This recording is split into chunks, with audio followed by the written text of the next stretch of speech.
Hello friends, मैं प्रेरणा मिश्रा। आज का हमारा टॉपिक है aggregate demand and aggregate supply model with flexible prices. ठीक है, जो हम आज एडी और एएस मॉडल की जो स्टडी करेंगे वो हम फ्लेक्सिबल प्राइजेस में करेंगे। तो सबसे पहले मेरा एक छोटा सा इंट्रो आपके लिए।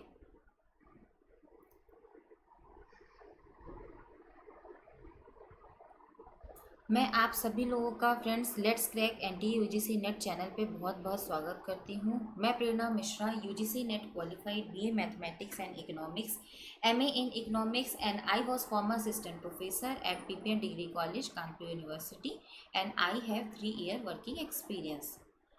फ्रेंड्स, आप सभी लोगों का इंडिया के बहुत बड़े ऑनलाइन लर्निंग प्लेटफॉर्म अनअकैडमी पे मैं प्रेरणा मिश्रा बहुत बहुत आपका स्वागत करती हूँ। अगर आप अनअकैडमी को ज्वाइन करते हैं, यानी कि आप अगर अनअकैडमी को सब्सक्राइब करते हैं, तो यहाँ पे आपको डेली की लाइव क्लासेस मिलती हैं। डेली की लाइव क्लासेस में आप अपने एजुकेटर से चैट कर सकते हैं। जो भी आपके क्वेश्चंस हैं, डाउट हैं, क्वेरीज हैं, आप उन्हें पूछ सकते हैं।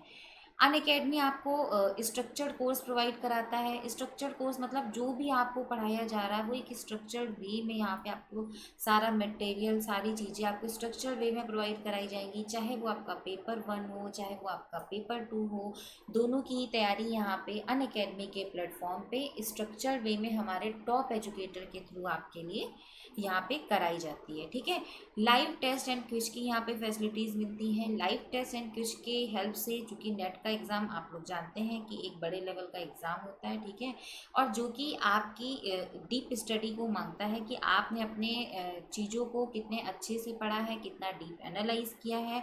तो इन सारी चीज़ों को आप लाइव टेस्ट एंड क्विज के हेल्प से ही आप जान सकते हैं। तो with the help of live test and quiz you can evaluate your preparation. ठीक है, कि आपकी प्रिपरेशन का लेवल क्या है। तो ये सारी चीज़ें आप लाइव टेस्ट एंड क्विज से समझ सकते हैं। और ये जो सारे फीचर्स आपको यहाँ पे मिलते हैं, चाहे वो डेली की लाइव क्लासेस हो, चाहे स्ट्रक्चर्ड कोर्स हो, और चाहे लाइव टेस्ट एंड क्विज हो, ये सारी चीज़ें आपको अनलिमिटेड यहाँ पे मिलती है। एक बार जब आप सब्सक्रिप्शन ले लेते हैं, जितने टाइम का भी आपका सब्सक्रिप्शन होता है उतने टाइम के लिए आपको ये सारी चीज़ें यहाँ पे अनलिमिटेड मिलती हैं।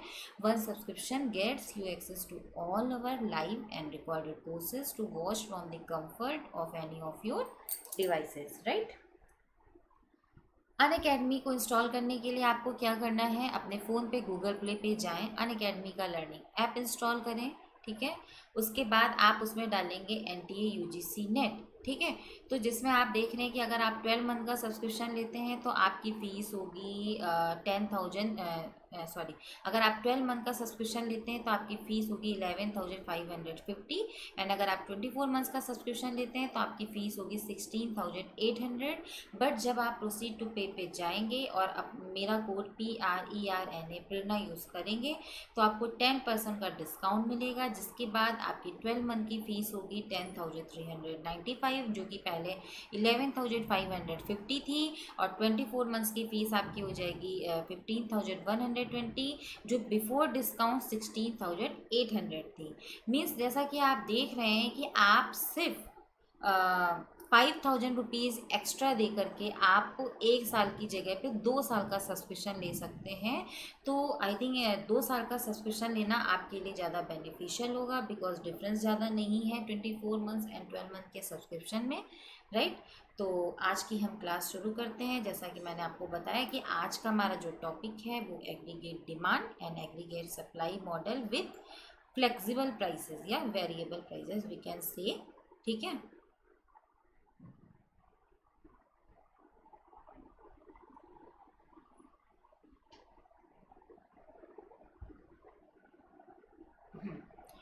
तो दोस्तों, जैसा आपको मैंने बताया है अपनी प्रीवियस क्लासेस में भी कि जॉन मेनर्ड कीन्स ने जो 1936 में अपनी बुक लिखी थी, general theory of employment, interest and money. ठीक है, तो उस बुक में उन्होंने जो बात की थी कि उन्होंने क्या बताया था कि जो टोटल आउटपुट और या वी कैन से एम्प्लॉयमेंट है वो किस पर डिपेंड करता है,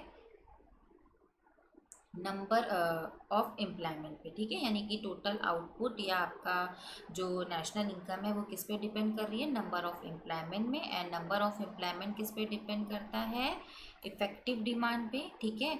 एंड इफेक्टिव डिमांड किस पे डिपेंड करती है, ए डी एंड ए एस पे, जहाँ पे ए डी एंड ए एस का इंटरसेक्शन पॉइंट होता है, जहाँ पे ए डी एंड ए एस एक दूसरे को इंटरसेक्ट करते हैं, वो इफेक्टिव डिमांड का पॉइंट होता है। ऐसा किसने बोला था, जेएम कीन्स ने अपनी बुक जो 1936 में विश्व की महान मंदी के टाइम में जो पब्लिश की थी, उसमें उन्होंने अपने ऐसे व्यू रखे थे। बट मैंने आपको जो कीन्स की एम्प्लॉयमेंट एंड इनकम जो थ्योरी आपको पढ़ाई अपने प्रीवियस लेक्चर में, उसमें मैंने आपको जो उनके कॉन्सेप्ट के बारे में बताया कि जो उन्होंने इफेक्टिव डिमांड के लिए aggregate demand and aggregate supply को जो यूज़ किया था, जिसके बारे में उन्होंने बात कही थी, तो उन्होंने अपने विश्लेषण में, अगर आपने मेरे लेक्चर को ध्यान से सुना होगा तो आपने ये समझा होगा कि मैंने उसमें बताया था कि जो कीन्स थे उन्होंने क्या माना था, प्राइस लेवल को फिक्स माना था, ठीक है। उन्होंने बात की थी कि कीमत स्तर स्थिर रहता है। उसी जगह क्लासिकल ने क्या बात कही थी, क्लासिकल ने वेजेस एंड प्राइजेस फ्लेक्सिबल मानी थी, राइट।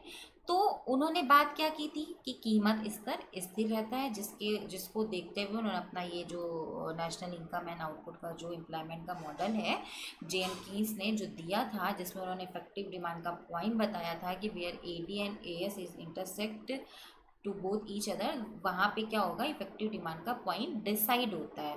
बट प्राइस लेवल क्या होता है, फिक्स्ड होता है, कांस्टेंट होता है। ऐसी बात किसने की थी, जेएम कीन्स ने की थी, ठीक है।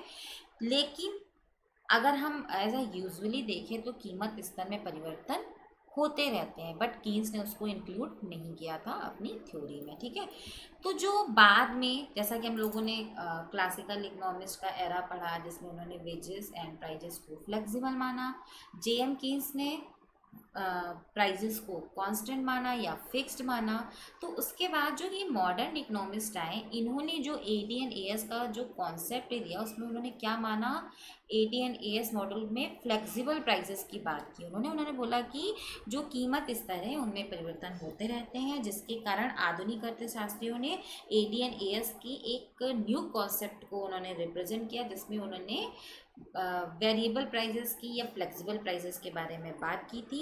आधुनिक अर्थशास्त्रियों ने aggregate demand and aggregate supply की इन धारणाओं का प्रयोग विशेष रूप से अर्थव्यवस्था में इन्फ्लेशन, विशेष रूप से उन्होंने अर्थव्यवस्था में इन्फ्लेशन की जो प्रॉब्लम हो रही थी उसको एनालाइज करने के लिए उन्होंने ए D and A S model का जो यूज़ किया था विथ फ्लेक्सिबल प्राइजेस, ठीक है। तो A D A S model is a variable price model and A D S model provides insight inflation, unemployment and economic growth, right. अब ये जो A D A S model है, ठीक है, तो एग्रीगेट वर्ड का मतलब क्या होता है, पहले हमें ये जानना जरूरी है कि एग्रीगेट का मतलब क्या है। तो एग्रीगेट का मतलब क्या है, टोटल। क्या मतलब हुआ एग्रीगेट का यहाँ पे, टोटल। तो aggregate demand is equals to क्या हुआ, total demand in the economy. जब एग्रीगेट वर्ड को आप टोटल से जब समझ रहे हो कि एग्रीगेट का मतलब होल के बारे में बात हो रही है, टोटल के बारे में बात हो रही है, या हिंदी में कह सकते हैं कुल, कुल के बारे में बात हो रही है, तो एग्रीगेट डिमांड हमारी क्या हो जाएगी, is equals to total demand in the economy. And aggregate supply क्या होगा, total supply in the economy, right. अब एग्रीगेट डिमांड का क्या होता है, तो एग्रीगेट डिमांड क्या होता है कि show the total demand in an economy at each price level. जितने भी हमारे डिफरेंट प्राइस लेवल हैं उसमें डिमांड क्या है, हमारी टोटल डिमांड के बारे में बात हो रही है, इंडिविजुअल डिमांड के बारे में यहाँ बात नहीं हो रही है। यहाँ पे एग्रीगेट डिमांड के बारे में बात हो रही है। Price level is equals to general level of price measures inflation, जिसमें इन्फ्लेशन को मेजर किया गया है।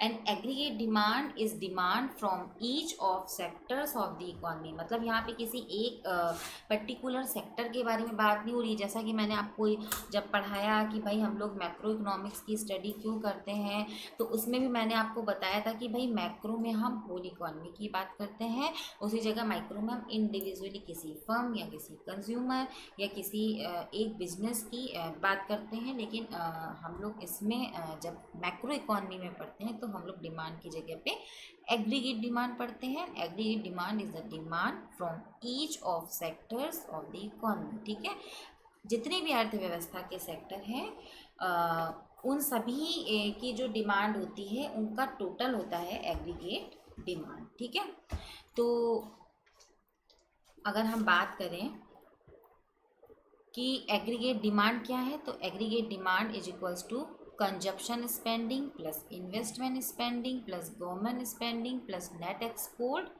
जैसा कि हम लोगों ने एडी के बारे में क्या समझेंगे, सी plus I plus G plus x, ये मैं आपको कीन्स के मॉडल में ऑलरेडी बता चुकी हूँ। ठीक है, if any of the component increases then AD will increase and cause the AD curve to shift to the right.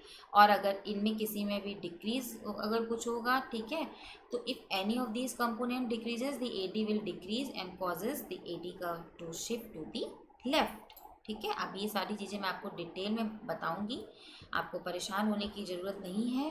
तो अगर हम एक पर्टिकुलर डेफिनेशन की बात करें तो एग्रीगेट डिमांड क्या है, समस्त मांग क्या है किसी भी अर्थव्यवस्था में। अगर हम हिंदी में बात करें, इंग्लिश में मैंने आपको अभी एक्सप्लेन किया सारी चीज़ों को, अब अगर हम हिंदी में बात करें तो समस्त मांग क्या है, समस्त मांग किसी भी अर्थव्यवस्था में उत्पादित वस्तुओं तथा सेवाओं की कुल मांग है जो किसी निश्चित अवधि में क्या है, जो किसी निश्चित अवधि में विभिन्न संभव कीमत स्तर पर उपभोक्ता, व्यवसायी, सरकार या विदेशी मांग अथवा व्यय करने के इच्छुक होते हैं, जबकि अन्य तत्व स्थिर है। इसमें क्या है, यहाँ पे हम लोग बात करें AT&AS अप्रोच की विद फ्लेक्सिबल प्राइजेस, और यहाँ पे अदर जो कंपोनेंट हैं उनको कांस्टेंट माना गया है। जैसा कि मैंने आपको यहाँ बताया भी कि if any of the component increases then AD will increase and the causes the AD curve to the shift to the right, and अगर डिक्रीज होंगे टू द लेफ्ट। अभी इन सारी चीज़ों को हम डिटेल में पढ़ेंगे, पूरा आज ही की क्लास में पढ़ेंगे। ठीक है, तो यानी कि समस्त मांग क्या है, समस्त मांग किसी भी अर्थव्यवस्था में उत्पादित वस्तुओं तथा सेवाओं की कुल मांग है जो किसी निश्चित अवधि में उपभोक्ता, व्यवसायी, सरकार या जो हमारे विदेशी व्यापार जो विदेशी मांग है अथवा व्यय करने के इच्छुक होते हैं, जबकि अन्य तत्व स्थिर रहते हैं। ठीक है,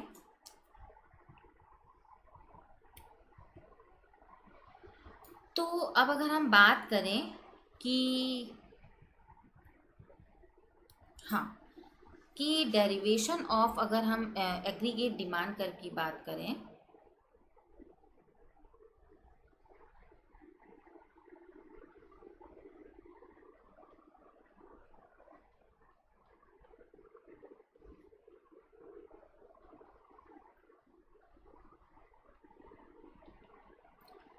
भाई एडी कर्व कैसे डिराइव होता है ये भी हमें पता होना ज़रूरी है कि एडी कर्व को हम लोग कैसे उसको उसका निर्धारण होता है, निर्माण होता है, ये हमें पता होना चाहिए।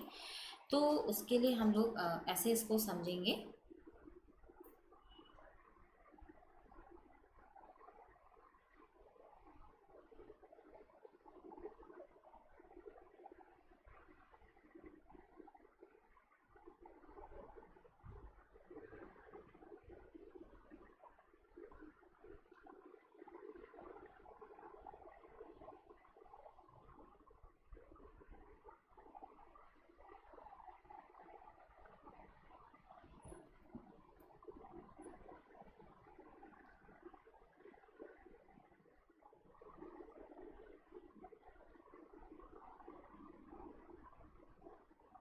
हम्म, सभी लोग इस लाइन के बारे में जानते होंगे कि ये हमारी एएस कर्व की लाइन है। ठीक है,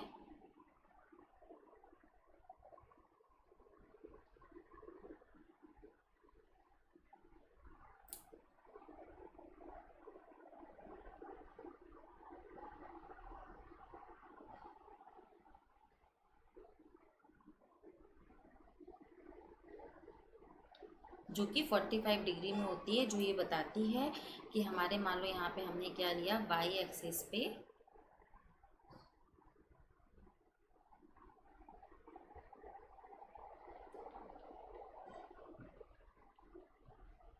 aggregate expenditure and x axis पे हमने क्या लिया है, एग्रीगेट आउटपुट लिया है। ठीक है, इसको बल्कि मैं थोड़ा सा छोटा कर दूं,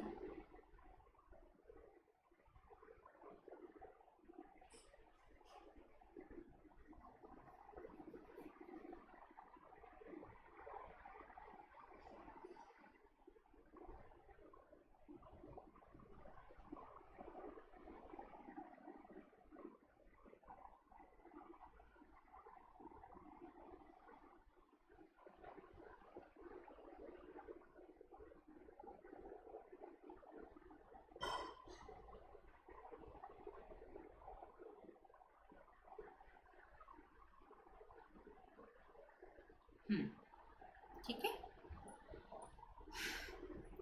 ये तो भाई हमारी बात होगी एक नॉर्मल स्ट्रक्चर की, कि हमने वाई एक्सिस बनाई, एक्स एक्सिस बनाई, ये ए एस कर्व की लाइन है जो कि Y equals to C plus S होता है।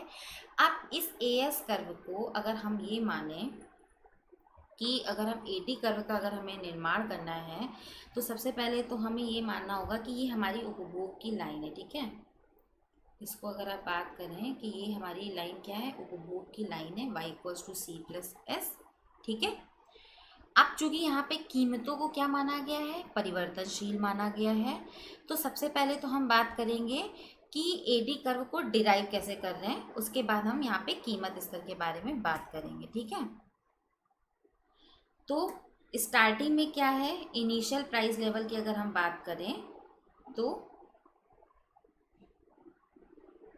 मैं पहले डायग्राम बना देती हूँ, फिर मैं एक्सप्लेन करती हूँ। ठीक है,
आप देखिए, जैसे हमने माना कि हमारा ये इनिशियल प्राइस लेवल की अगर हम बात करें, अगर इस लाइन को हम नीचे खींचते हैं,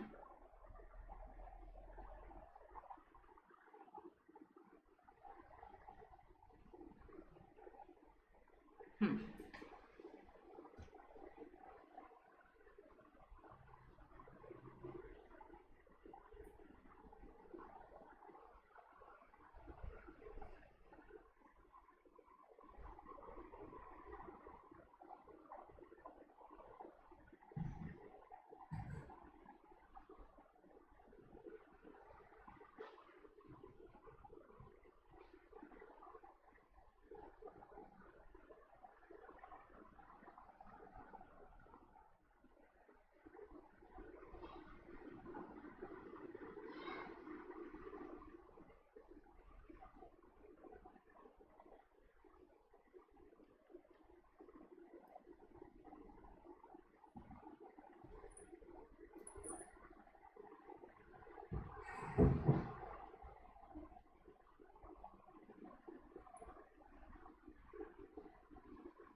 तो जैसा कि हम लोग जानते हैं कि इसमें ये प्राइस लेवल हो जाएगा P1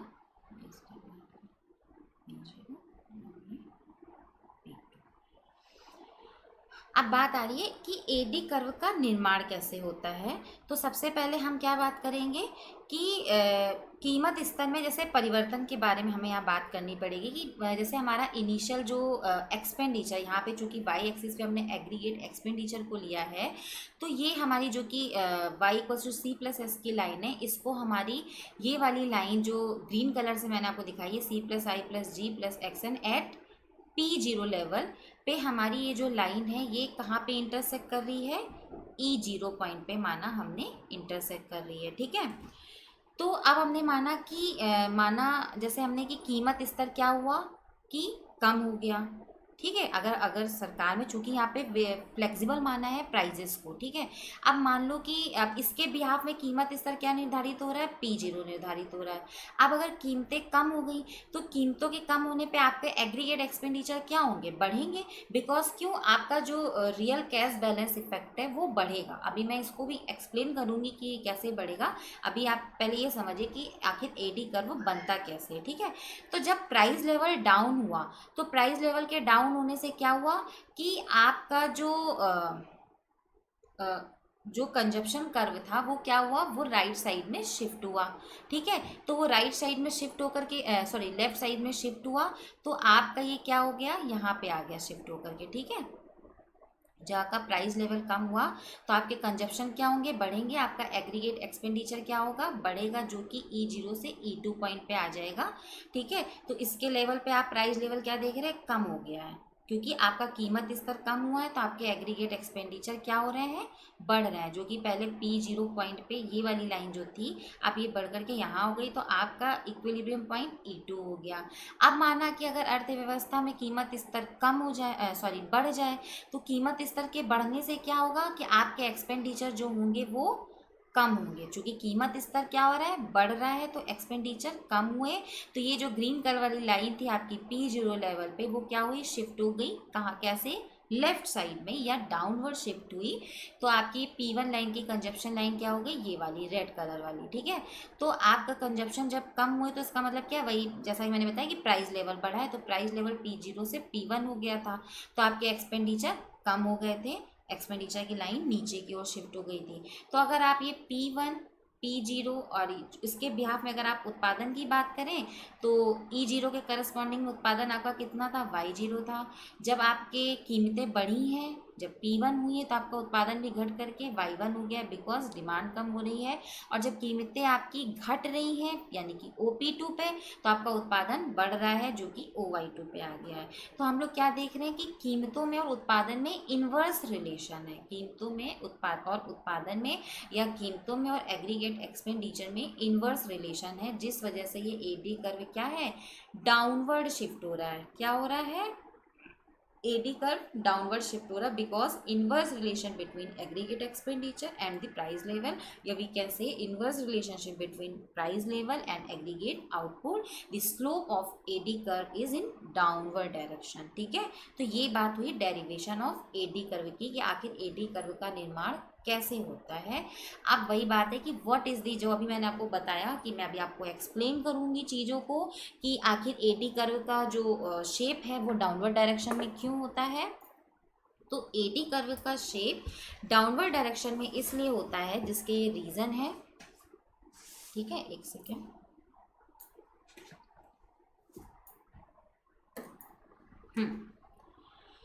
What is the explanation of the inverse relationship between price level and the real output in aggregate demand? तो जैसा कि पहला रीज़न क्या है,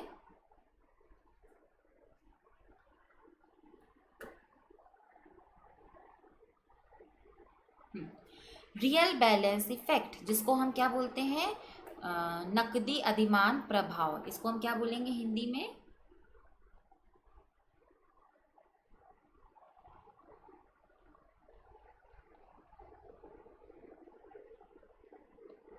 आप इस बात को समझना कि जैसा मैंने आपको बताया पिछली स्लाइड में, अगर आप देखो,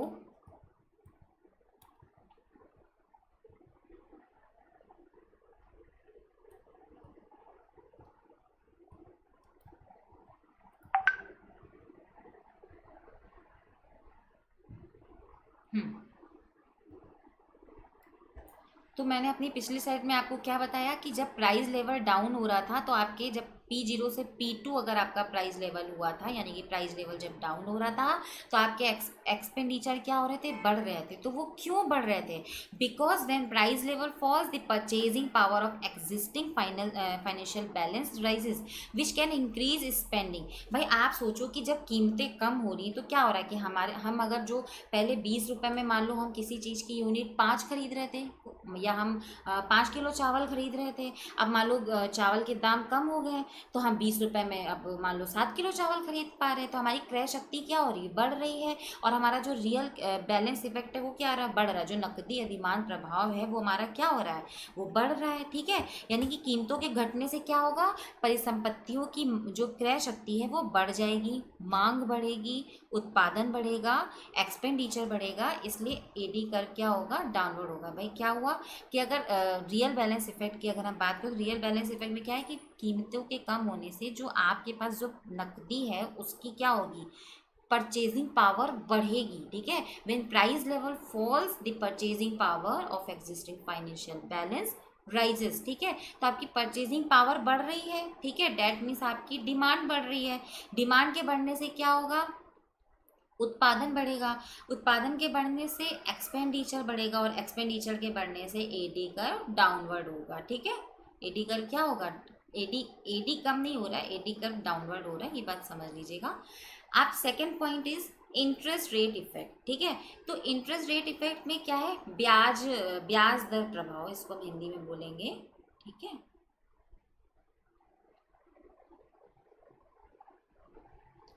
ब्याज दर प्रभाव में क्या है, a decline in price level means lower interest rates that can increase levels of certain types of spending. आप ऐसे सोचो कि अगर ब्याज दर कम हो रही है, ठीक है, तो ब्याज दरों के कम होने से क्या होगा, हमारी इन्वेस्टमेंट बढ़ेंगे, बिकॉज हमें उधार जो पैसा है वो सस्ता मिल रहा है।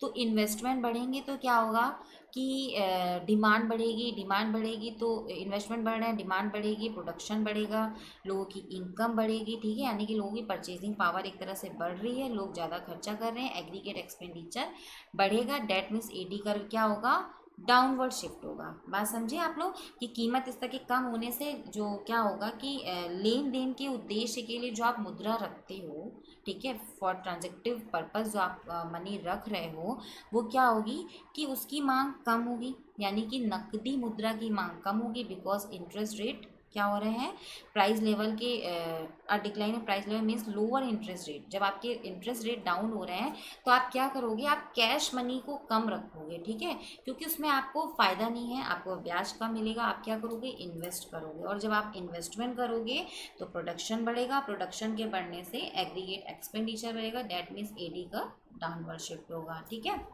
Next point is foreign purchase effect. तो फॉरेन परचेज पर फिर मतलब विदेशी व्यापार प्रभाव इसे हम कहते हैं।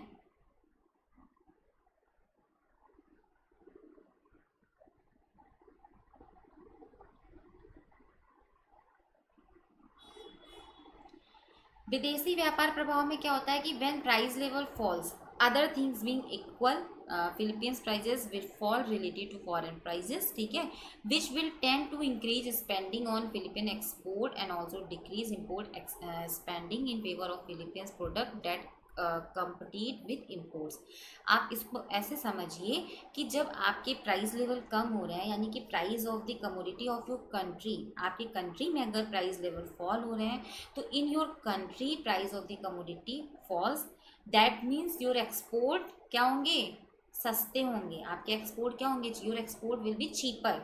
ठीक है, तो जब आपके एक्सपोर्ट सस्ते होंगे तो क्या होगा कि बाहर से लोग आपके सामान की डिमांड करेंगे, आपके एक्सपोर्ट बढ़ेंगे। दैट मीन्स आपकी जो एग्रीगेट एक्सपेंडिचर है यहाँ पे क्या होगा कि जब आपके एक्सपोर्ट अगर आपके बढ़ रहे हैं तो आपके देश का एग्रीगेट एक्सपेंडिचर क्या हो रहा है आपकी कंट्री में, तो वो कम हो रहा है। ठीक है, तो जो एडी कर्व होता है वो लेफ्ट साइड में शिफ्ट होता है, जिसको मैं अभी आपको आगे भी एक्सप्लेन करूँगी। ठीक है, तो इसलिए भी एडी कर्व का स्लोप क्या होता है, डाउनवर्ड होता है। All of these drive the demand slope downward, because foreign exchange में भी एक तरह से बात अगर हम अपने देश की ना करें, टोटल एक्सपेंडिचर की अगर बात करें तो एग्रीगेट एक्सपेंडिचर आपके बढ़ेंगे, जिस वजह से आपका क्या होगा कि जो एडी कर्व है वो डाउनवर्ड शिफ्ट होगा। ठीक है। डिटर्मिनेंट्स ऑफ एग्रीगेट डिमांड क्या होते हैं? Determinants are the other things beside price level. यहाँ पे डिटर्मिनेंट क्या है? प्राइस लेवल को हटा करके जितने अन्य तत्व हैं वो आपके डिटर्मिनेंट्स है। लाइक वही जो कि आप कैश बैलेंस इफेक्ट आपका है, इन्वेस्टमेंट है, ठीक है, और रेट ऑफ इंटरेस्ट है। ये सारी चीज़ों को आप डिटर्मिनेंट्स में ले सकते हैं अदर फैक्टर में। तो determinants are the other thing beside price level that can cause a shift और चेंज इन डिमांड। ठीक है। तो इस फिगर में जैसा कि हम लोग देख रहे हैं कि जब डिक्रीज इन डिमांड हो रही है, एग्रीगेट डिमांड, तो आपका एडी कर्व क्या हो रहा है? एक सेकेंड, कहाँ गया पेन? हाँ, तो एडी कर्व क्या हो रहा है? जैसे 81 था, ठीक है, जब डिक्रीज इन डिमांड हुआ तो लेफ्ट साइड शिफ्ट हुआ और ये 83 हो गया, और इंक्रीज इन डिमांड से क्या हुआ? राइट साइड शिफ्ट हुआ तो 82 हो गया।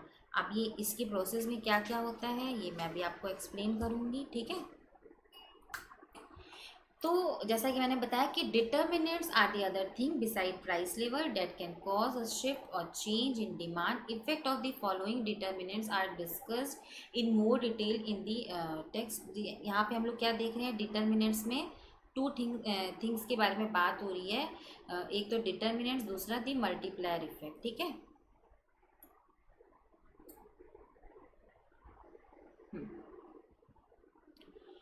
तो डिटरमिनेंट्स ऑफ एग्रीगेट डिमांड के पहले में हम लोग बात कर ले कि क्या है? चेंज इन कंज्यूमर स्पेंडिंग। ठीक है, विच can be cause by change in several factor.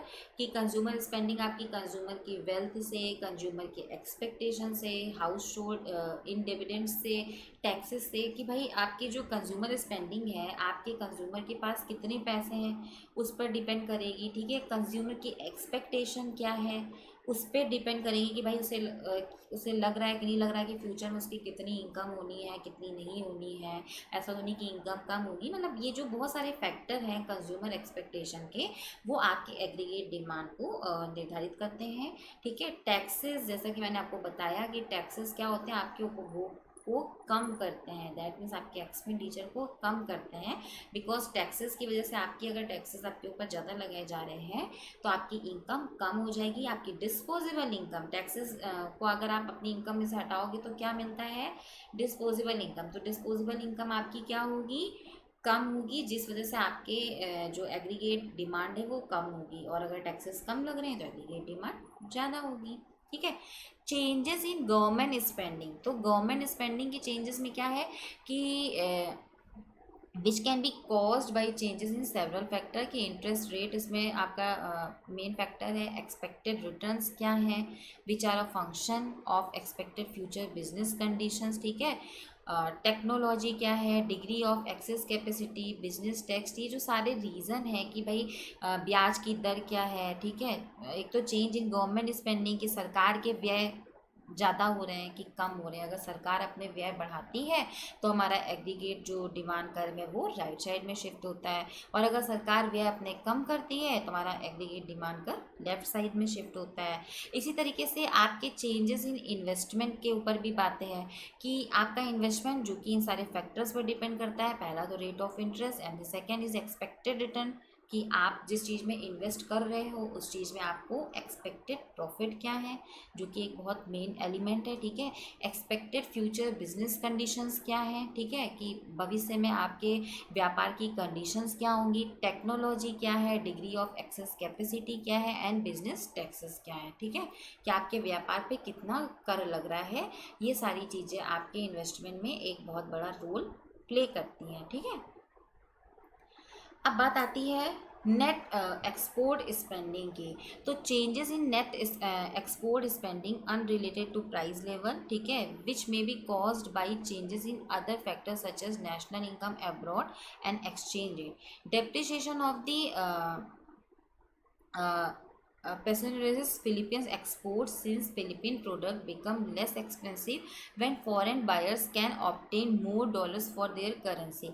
Conversely, peso depreciation discourage import buying in the Philippines because our peso can not be exchange for as much foreign currency. देखो इसमें कहने का मतलब ये है कि आप अगर विदेशी व्यापार के बारे में बात करें तो जैसे भारत में क्या है, अगर हम जनरली देखें जितनी भी जो डेवलप्ड कंट्री हैं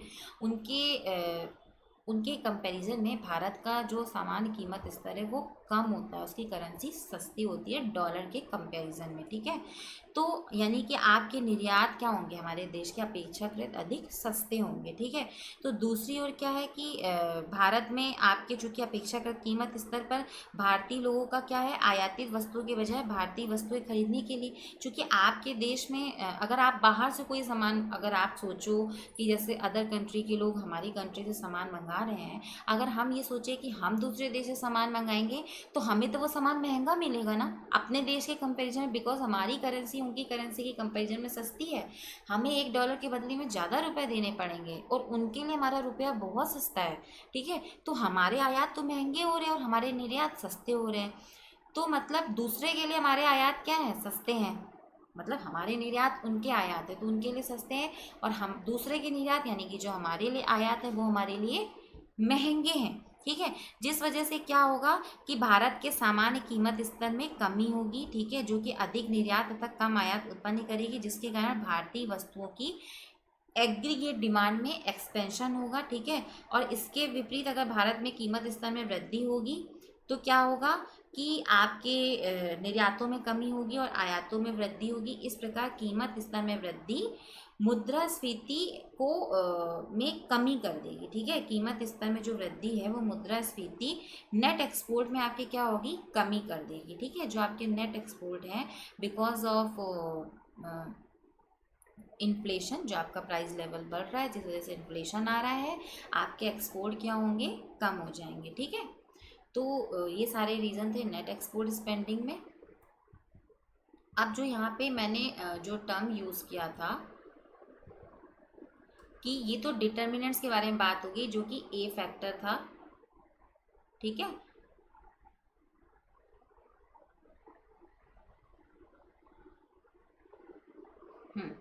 अब हम बात करेंगे मल्टीप्लायर इफेक्ट के बारे में बात करेंगे हम। तो देखो मल्टीप्लायर इफेक्ट जो कि कीन्स जब जनरली मैंने आपको बताया था कि जब मल्टीप्लायर के बारे में बात होती है तो हम लोग जनरली इन्वेस्टमेंट मल्टीप्लायर की स्टडी करते हैं जो कि कीन्स ने दिया था, कीन्स के द्वारा दिया गया था। ठीक है, तो मल्टीप्लायर इफेक्ट को समझने से पहले मैं आपको उसका डायग्राम बना देती हूँ, तब आपको चीज़ें ज़्यादा समझ में आएंगी।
पूरा ही डायग्राम हटाना पड़ेगा।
भाई देखो, मेरी ड्राइंग बहुत ख़राब है, बहुत मुश्किल से मैंने डायग्राम बनाया है, ठीक है। आप लोग एडजस्ट कर लेना, ठीक है।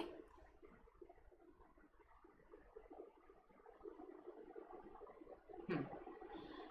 अब अगर हम इस फिगर में देखें सबसे पहले, तो अगर हम इनिशियल कंडीशन की बात करें, वाई एक्सिस पे हमने ऊपर की तरफ ए पैनल में, मान लो इसको ए मान लिया है, ठीक है, इसको बी पैनल मान लिया है। ए पैनल में हमारी जो लाइन है एग्रीगेट एक्सपेंडिचर की इनिशियल वाली, वो ए ई जीरो है, ठीक है, जो कि इसको इस पॉइंट पे इंटरसेक्ट कर रही है। ये हमने मान लिया बी पॉइंट है हमारा, राइट। इसको हमने आर मान लिया है और इसको हम मान लेते हैं सी, ठीक है।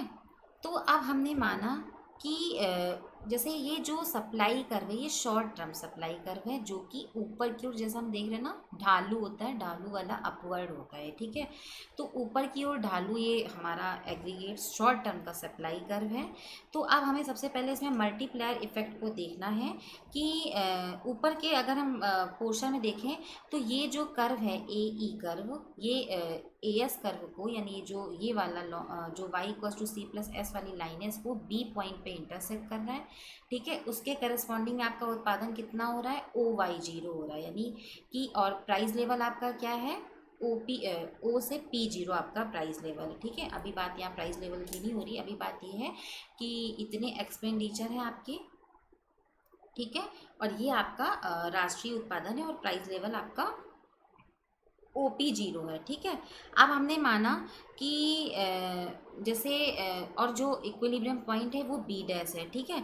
अब हमने माना कि सरकार ने क्या किया, चूँकि जो A D and A S जो अप्रोच थी, या जो कीन्स के बारे में अगर हम बात करें, तो उन्होंने ऑटोनोमस इन्वेस्टमेंट की बात की थी, या यहाँ पे अगर हम सरकारी निवेश के बारे में बात करें, ऑटोनोमस एक्सपेंडिचर या गवर्नमेंट एक्सपेंडिचर की अगर हम बात करें, तो जब सरकारी निवेश हुआ, तो हमारे जो निवेश होने से क्या होता है, अभी मैंने आपको बताया ना कि जो निवेश होने से हमारे एग्रीगेट एक्सपेंडिचर हैं वो क्या होते हैं, वो बढ़ते हैं। जब सरकार इंटरफेयर करती है इकॉनमी में, सरकार खर्चा करती है, तो हमारे एग्रीगेट एक्सपेंडिचर बढ़ते हैं। तो हमारा एग्रीगेट एक्सपेंडिचर का जो कि ए ई जीरो था, वो शिफ्ट होकर के ए ई वन हो गया, ठीक है।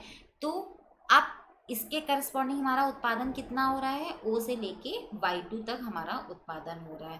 पहले जो कि ए ई जीरो पे हमारा उत्पादन ओ वाई जीरो था, सरकार ने निवेश किया, सरकार ने खर्चा किया, हमारा ए ई कर शिफ्ट होकर के ए ई वन हो गया, उसके करस्पॉन्डिंग हमारा उत्पादन कितना हो रहा है, ओ वाई टू, ठीक है। तो ये हमारा क्या हुआ, A D curve, A D zero curve हुआ। अब अगर हम बात करें कि ये वाला जो प्राइस लेवल है, ठीक है, तो इस प्राइस लेवल पे अगर हम इस ए ई वन कर्व के बारे में बात करें, तो वो यहाँ पे इसको इंटरसेक्ट नहीं कर रहा है ए एस कर्व को, तो यानी कि ये प्राइस लेवल तो उसका नहीं होगा, कीमतें क्या होंगी, बढ़ेंगी। आप देख रहे हैं ना कि ये जो ए ई वन कर्व है, इसकी लाइन जो हम लोगों ने यहाँ से नीचे ड्रॉ की है उत्पादन के करस्पॉन्डिंग, तो ये जो ये एस ए एस कर्व है जो ब्लू लाइन में है, ये इसको यहाँ पे इंटरसेक्ट कर रहा है।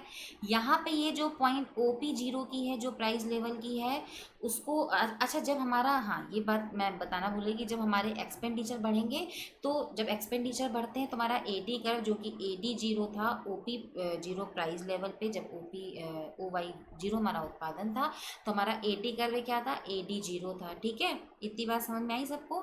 अब ए डी कर्व भी क्या होगा, शिफ्ट हो जाएगा, ए डी वन हो जाएगा, बिकॉज जब हमारे इन्वेस्टमेंट बढ़ता है, तो इन्वेस्टमेंट के बढ़ने से प्रोडक्शन बढ़ता है, जो कि बढ़ा, ओ वाई टू हुआ। ओ वाई जीरो से ओ वाई टू उत्पादन क्यों हुआ, इन्वेस्टमेंट के बढ़ने के कारण। कैसे इन्वेस्टमेंट के बढ़ने के कारण, ऑटोनोमस इन्वेस्टमेंट के बढ़ने के कारण हमारा उत्पादन बढ़ करके ओ वाई टू हो गया है, ठीक है।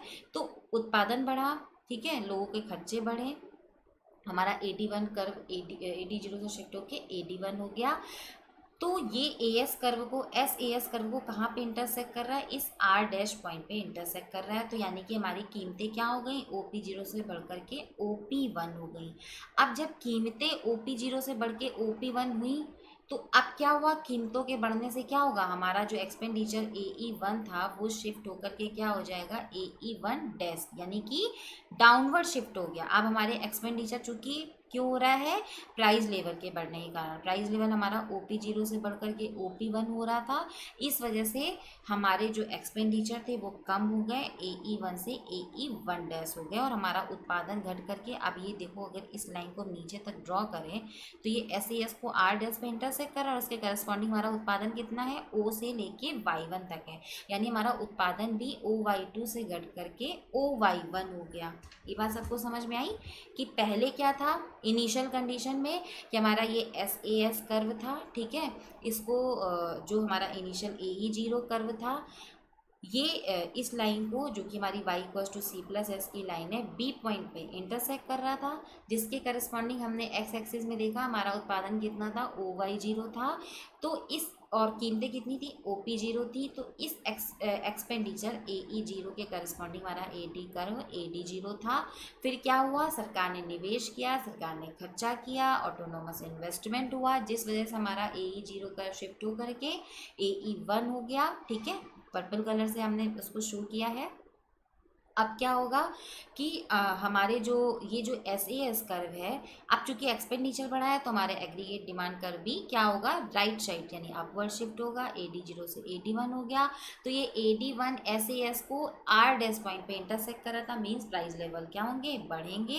प्राइस लेवल के बढ़ने से क्या होगा? हमारा एक्सपेंडिचर कर्व फिर डाउनवर्ड शिफ्ट हुआ। डाउनवर्ड शिफ्ट होने से क्या हुआ कि हमारा जो, अब अगर हम इसके करस्पॉन्डिंग उत्पादन देखें तो हमारा उत्पादन भी घट के OY2 से OY1 हो गया। तो कहने का मतलब ये है कि जब सरकारी व्यय या सरकारी जो निवेश हुआ उससे क्या हुआ? निचले भाग में समस्त मांग वक्र ऊपर की ओर शिफ्ट हुआ, ठीक है। तो जिससे क्या हुआ? कीमत स्तर में वृद्धि। जब समस्त मांग कर्व जो हमारा AE जो कर्व है या समस्त मांग कर्व, ये जो AD कर्व है ये भी अपवर्ड शिफ्ट हो रहा है और एक्सपेंडिचर कर्व भी अपवर्ड शिफ्ट हो रहा है, ठीक है। AD0 से AD1 और AE0 से AE1 आने पे क्या हुआ? प्राइस लेवल हमारे बढ़ गए, ठीक है। कीमत इस समय वृद्धि के फलस्वरूप राष्ट्रीय उत्पाद में जो गुणक प्रभाव जो कि Y0 Y1 के समान क्या होगी? वृद्धि होगी, बिकॉज प्राइस लेवल बढ़ रहा है, ठीक है। जो कि केज के गुणक प्रभाव के Y0 से Y2 से, यानी Y0 Y2 क्या है? Is greater than Y0 Y1, ठीक है। Y0 Y2 is greater than Y0 Y1। तो इसका मतलब क्या हुआ कि जो केन्स के गुणक प्रभाव है Y1 से Y2, वो क्या है? भाग कीमत स्तर में वृद्धि के कारण निष्फल हो गया है। कि भाई जो इन्वेस्टमेंट में जो वृद्धि हुई थी AE0 से AE1 हुआ था, तो इन्वेस्टमेंट में वृद्धि के फलस्वरूप जो गुणक प्रभाव था Y1 से Y2 वाला, वो क्यों निष्फल हो गया? Because of price level. तो कीमत स्तर में वृद्धि की वजह से जो आय में वृद्धि हो रही थी वो क्या हो गई? वो कम हो गई थी। उत्पादन में वृद्धि कम हो गई थी, बिकॉज और एक्सपेंडिचर भी बढ़ गए थे। भाई उत्पादन जब हम लोग करते हैं तो बहुत सारे फैक्टर यूज़ होते हैं ना, तो जब प्राइस लेवल बढ़ेगा तो हमारे प्रोडक्शन पे इफेक्ट पड़ेगा ही पड़ेगा, ठीक है। तो यानी कि कीमत स्तर में वृद्धि के कारण जो गुणक प्रभाव का Y1 Y2 भाग था वो क्या हो गया था? वो निष्फल हो गया था। तो यही बात इसमें उन्होंने बताई थी इस स्लाइड में कि जो दो बातें हैं वो एग्रीगेट डिमांड को इफेक्ट डालती हैं। एक उसके डिटरमिनेंट्स जो मैंने आपको बताया कि real balance effect, investment effect, rate of interest effect, वही जो कि इन्वेस्टमेंट इफेक्ट में आता है, एंड फॉरेन ट्रेड इफेक्ट, ठीक है, जिसमें हमारे एक्सपोर्ट बढ़ते हैं। तो ये सारी बातें हमारे AD कर्व पे इफेक्ट डालती हैं। And the second is multiplier effect, ये भी हमारे AD कर्व में इफेक्ट डालता है, राइट। अब हम बात करेंगे एग्रीगेट सप्लाई कर्व के बारे में कि ये एग्रीगेट सप्लाई कर्व क्या होता है। तो जिसका हम लोग स्लोप भी देख रहे हैं कि ये अपवर्ड डायरेक्शन में होता है।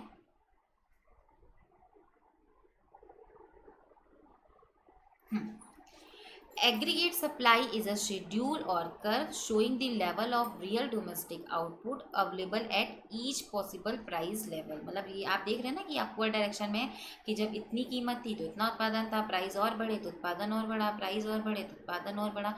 यानी क्या है कि aggregate supply is a schedule or curve showing the level of real domestic output available at each possible price level, right. अब डिटर्मिनेंट्स क्या है? Determinants of aggregate supply curve क्या होते हैं? determinants of aggregate supply curve में a change in input prices which can be caused by changes in several factors, ठीक है, जिसमें हमारे डोमेस्टिक रिसोर्सेज प्राइजेस आएंगे, प्राइजेस ऑफ इम्पोर्ट रिसोर्सेज आते हैं, market power in certain industries क्या है, ठीक है।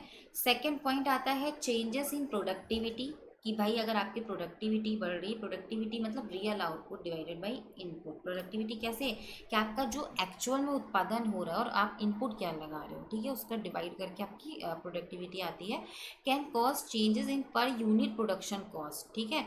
Production cost per unit is equals to total input cost divided by units of output. If productivity rises, बात समझने की ये है कि अगर प्रोडक्टिविटी बढ़ेगी तो यानी कि यूनिट प्रोडक्शन कॉस्ट आपकी कम होगी। भाई जब ज़्यादा हम लोग देखते हैं ना कि जब हम लोग बड़े लेवल पे उत्पादन करते हैं, बहुत बड़े लेवल पे जब उत्पादन किया जाता है तो क्या होता है कि हमारी जो पर यूनिट कॉस्ट होती है वो कम आती है, ठीक है। तो if productivity rises unit production cost will fall, this can shift aggregate supply to the right, ठीक है, and lower prices the reverse is true. मतलब अगर अगर आपकी प्रोडक्टिविटी जो पर यूनिट कॉस्ट है अगर वो बढ़ेगी तो आपका एग्रीगेट सप्लाई फिर लेफ्ट साइड में शिफ्ट होगा, ठीक है। अभी जो कि अपवर्ड शिफ्ट हो रहा था, राइट साइड शिफ्ट हो रहा था, वो लेफ्ट साइड में शिफ्ट होगा, ठीक है। तो वही बात यहाँ पे ये लोग बोल रहे हैं कि if productivity rises unit production cost will fall, this can shift aggregate supply to the right. जैसा कि हम लोग क्या देख रहे हैं यहाँ पे, राइट ये शिफ्ट हो रहा है, ठीक है। And lower prices this reverse is true when productivity falls, ठीक है, यानी लोअर प्राइजेस में हमारे ये लेफ्ट साइड में, जैसा कि हम लोग देख रहे हैं ना, ये लेफ्ट साइड में शिफ्ट होगा, ठीक है। Productivity important is very important business effort to reduce cost, ठीक है। Change in legal institutional environment which can be caused by changes in other factors. Other factors क्या है, बिजनेस टैक्सेस और subsidies. भाई हमारी जो लीगल इंस्टीट्यूशन इन्वायरमेंट होता है विच can be caused by changes in other factors, वो क्या है कि आपके व्यापार में टैक्स क्या लग रहे हैं, सब्सिडीज आपके बिजनेस को क्या दी जा रही हैं, गवर्नमेंट के नियम क्या है, गवर्नमेंट रेगुलेशन क्या है, ये सारी चीज़ें आपकी एग्रीगेट सप्लाई पे बहुत इफेक्ट डालती हैं, ठीक है। अब हम बात करेंगे कि भाई जो ये एग्रीगेट सप्लाई कर्व है ये लॉन्ग टर्म में कैसा होता है, लॉन्ग टर्म में इसका शेप क्या होता है। तो in the long run the aggregate supply curve is vertical eight economies full employment output. अगर आपको याद हो जब मैंने क्लासिकल थ्योरी पढ़ाई थी तो मैंने आपको बताया था कि जो ये प्रतिष्ठित अर्थशास्त्री रहे हैं इन्होंने लॉन्ग रन के बारे में बात की थी, लॉन्ग टर्म सप्लाई कर्व के बारे में बात की थी, और ये जो जॉन मेनार्ड कीन्स रहे हैं इन्होंने शॉर्ट टर्म सप्लाई कर्व के बारे में, एग्रीगेट सप्लाई कर्व के बारे में बात की थी। तो ये जो long term aggregate supply curve है ये वर्टिकल क्यों है, बिकॉज इकॉनमी में क्या है, फुल एम्प्लॉयमेंट एग्जिस्ट कर रहा है, ठीक है। तो आपको याद हो मैंने उस टाइम पे भी आपको बताया था कि जब इकोनॉमी में फुल एम्प्लॉयमेंट एग्जिस्ट करता है तो क्या होता है कि आपके जितने भी रिसोर्सेज हैं आप उनको फुल्ली यूटिलाइज कर चुके हैं, आपके जो लेबर हैं, लेबर क्लास है, आप उनको भी पूरी तरह यूटिलाइज कर चुके हैं। अब अगर आप प्रोडक्शन बढ़ाने की कोशिश करेंगे तो आपका प्रोडक्शन नहीं बढ़ेगा, क्या बढ़ेगा, प्राइजेस बढ़ेंगे। प्राइजेस आप देख रहे हो ना, प्राइजेस बढ़ेंगे बट प्रोडक्शन कांस्टेंट है ओ क्यू एफ पे। आप देख रहे हैं ना कि प्रोडक्शन कांस्टेंट है, प्राइजेस बढ़ेंगे। हम लोग यानी कि ये एक तरह से बेलोचदार है, जो उत्पादन है वो पूर्णतया बेलोचदार है, ठीक है। और ये आपके क्या हो रहे हैं, बढ़ रहे हैं, ठीक है। तो in the long run the aggregate supply curve is vertical at the economy's full employment output, and the curve is vertical because in the long run resources prices adjust to change in the price level, leaving no incentive for firms to change their output, ठीक है। तो curve हमारा vertical क्यों हो रहा है, because long run में जितने भी रिसोर्सेज हैं वो प्राइस को एडजस्ट कर लेंगे, जो भी प्राइस लेवल में बढ़ोतरी है उनको वो एडजस्ट कर लेंगे, leaving no incentive for firms to change their output. Output आपका नहीं बढ़ेगा, सिर्फ प्राइस लेवल बढ़ेंगे, बिकॉज आपने जितने भी आपके चाहे वो कांस्टेंट रिसोर्स हो, मतलब नेचुरल रिसोर्सेज हो, चाहे आपके लेबर रिसोर्सेज हो, सबका आपने फुल्ली यूटिलाइजेशन कर लिया है। अब कोई गुंजाइश नहीं है आपके उत्पादन को बढ़ने की। अब अगर आप उत्पादन बढ़ाने की कोशिश करेंगे तो आपके सिर्फ प्राइजेस बढ़ेंगे और जो आपकी सप्लाई है वो कांस्टेंट रहेगी। ठीक है।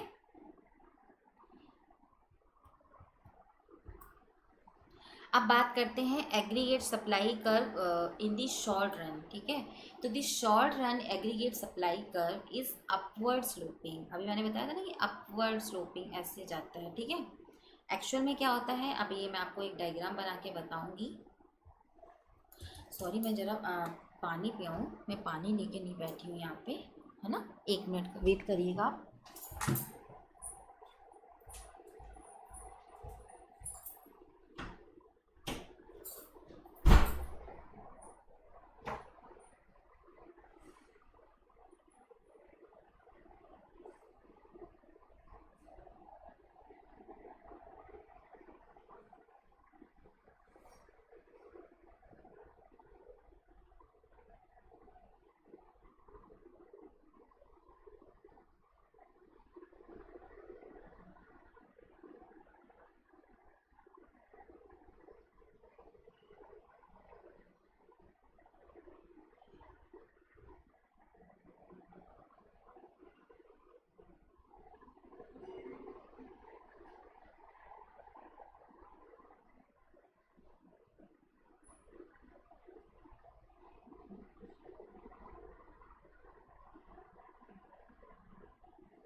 सॉरी, वो पानी लेने जाना पड़ गया था मुझे।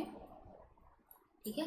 तो मैं बात कर रही थी aggregate supply in the short run के बारे में। ठीक है।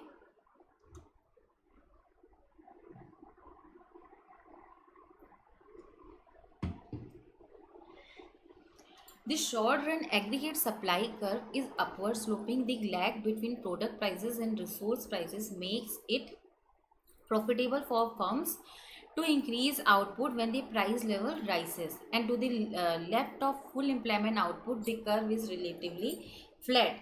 The relatively abundance of idle inputs means that firms can increase output without substantial increase in production cost. To the right of full employment output, the curve is relatively steep. shortage of inputs and production bottlenecks will require substantially higher prices to induce firms to produce. References to aggregate supply in the remainder of the chapter apply to the short run curve unless otherwise noted. कहने का मतलब ये है, ये मैं आपको इसका पूरा एक डायग्राम बना के पूरा बताती हूँ, ठीक है, कि इसमें एक्चुअल में होता क्या है, और इसको बहुत अच्छे से समझिएगा क्योंकि बहुत क्वेश्चन आते हैं। और ये एग्रीगेट सप्लाई का जो ये शॉर्ट टर्म कर्व है, इससे इतने अच्छे क्वेश्चंस पेपर में आते हैं और आप समझ भी नहीं पाते हैं कि पूछा क्या गया है, ठीक है। वेरी वेरी इंपॉर्टेंट पॉइंट है ये, नेट के पेपर के पॉइंट ऑफ व्यू से बहुत अच्छे से इसको समझिएगा। तो सबसे पहले मैं आपको इसकी हिंदी में एक प्रॉपर डेफिनेशन बता दूं कि ये जो आपका एग्रीगेट सप्लाई कर्व है, ये उन विभिन्न मात्राओं को बताता है जिसे उत्पादक के द्वारा सॉरी एग्रीगेट सप्लाई कर्व उन विभिन्न मात्राओं को बताता है जिससे उत्पादक के द्वारा विभिन्न कीमतों पर बाजार में बेचा जाता है, ठीक है, या वो बाजार में बेचने को इच्छुक होता है। अब हम एएस कर्व के शेप के बारे में बात करते हैं। शेप ऑफ एएस कर्व, ठीक है। तो ये जो सबसे पहले हम बात करेंगे यहाँ पे, बहुत अच्छे से समझिएगा, बहुत इम्पोर्टेंट पॉइंट है ये, इसलिए मैं बोल रही हूँ।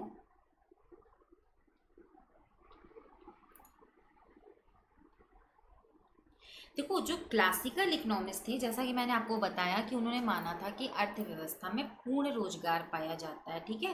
क्वेश्चन बहुत आता है, दिसंबर 2014, जून 2015 एंड दिसंबर 2016 में तो मेरी जानकारी में क्वेश्चन आया है। बाकी और भी ईयर में आप देख लीजिएगा, ये क्वेश्चन बहुत पूछा जाता है। मैं क्या थोड़ा टेढ़ा बैठी हूँ क्या?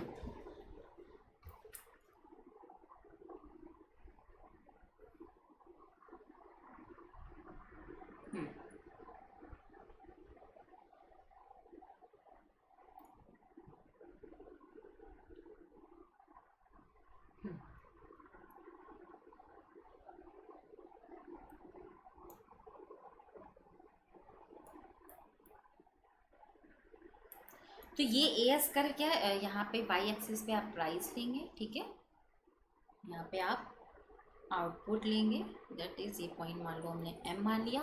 तो ये एएस कर वर्टिकल क्यों है? बिकॉज क्लासिकल इकोनॉमिस्ट के अकॉर्डिंग क्या है, अर्थव्यवस्था में पूर्ण रोजगार पाया जाता है। तो पूर्ण रोजगार का मतलब ये है कि कीमतें क्या है, सॉरी, कुल पूर्ति क्या है, स्थिर है, सिर्फ प्राइजेस बढ़ते हैं, ठीक है। प्राइजेस को उन्होंने फ्लेक्सिबल माना था। अगर आप क्लासिकल इकोनॉमिक्स के एजम्पशन देखेंगे तो उसमें भी उन्होंने वेजेस एंड प्राइजेस को फ्लेक्सिबल माना था, ठीक है। तो यानी कि क्या है कि कुल पूर्ति को स्थिर माना है, ठीक है, और पूर्ण रोजगार पाया जा रहा है, प्राइजेस बढ़ेंगे, इसलिए आपका एग्रीगेट सप्लाई का वर्टिकल होगा। ये तो बात हुई प्रतिष्ठित अर्थशास्त्रियों की। और इसको घुमा करके भी पेपर में ऐसे भी पूछा जा सकता है कि किस समुदाय के अर्थशास्त्रियों के अकॉर्डिंग एग्रीगेट सप्लाई कर या समस्त पूर्ति कर वो पूर्णतया बेलोचदार होता है। कैसे पूछा जाएगा कि पूर्णतया बेलोचदार मतलब परफेक्टली, क्या वर्ड यहाँ पे यूज होगा?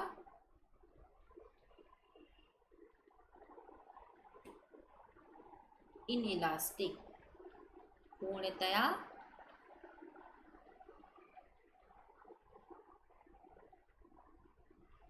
बेलोचदार, ठीक है। जो प्रतिष्ठित अर्थशास्त्री हैं उनके अकॉर्डिंग जो एग्रीगेट सप्लाई कर्व है वो पूर्णतया बेलोचदार होता है। ये तो बात सबको समझ में आ गई होगी, ठीक है। अब हम लोग बात करते हैं कीन्सियन अप्रोच के बारे में, ठीक है। इसी को मैं इरेज कर देती हूँ।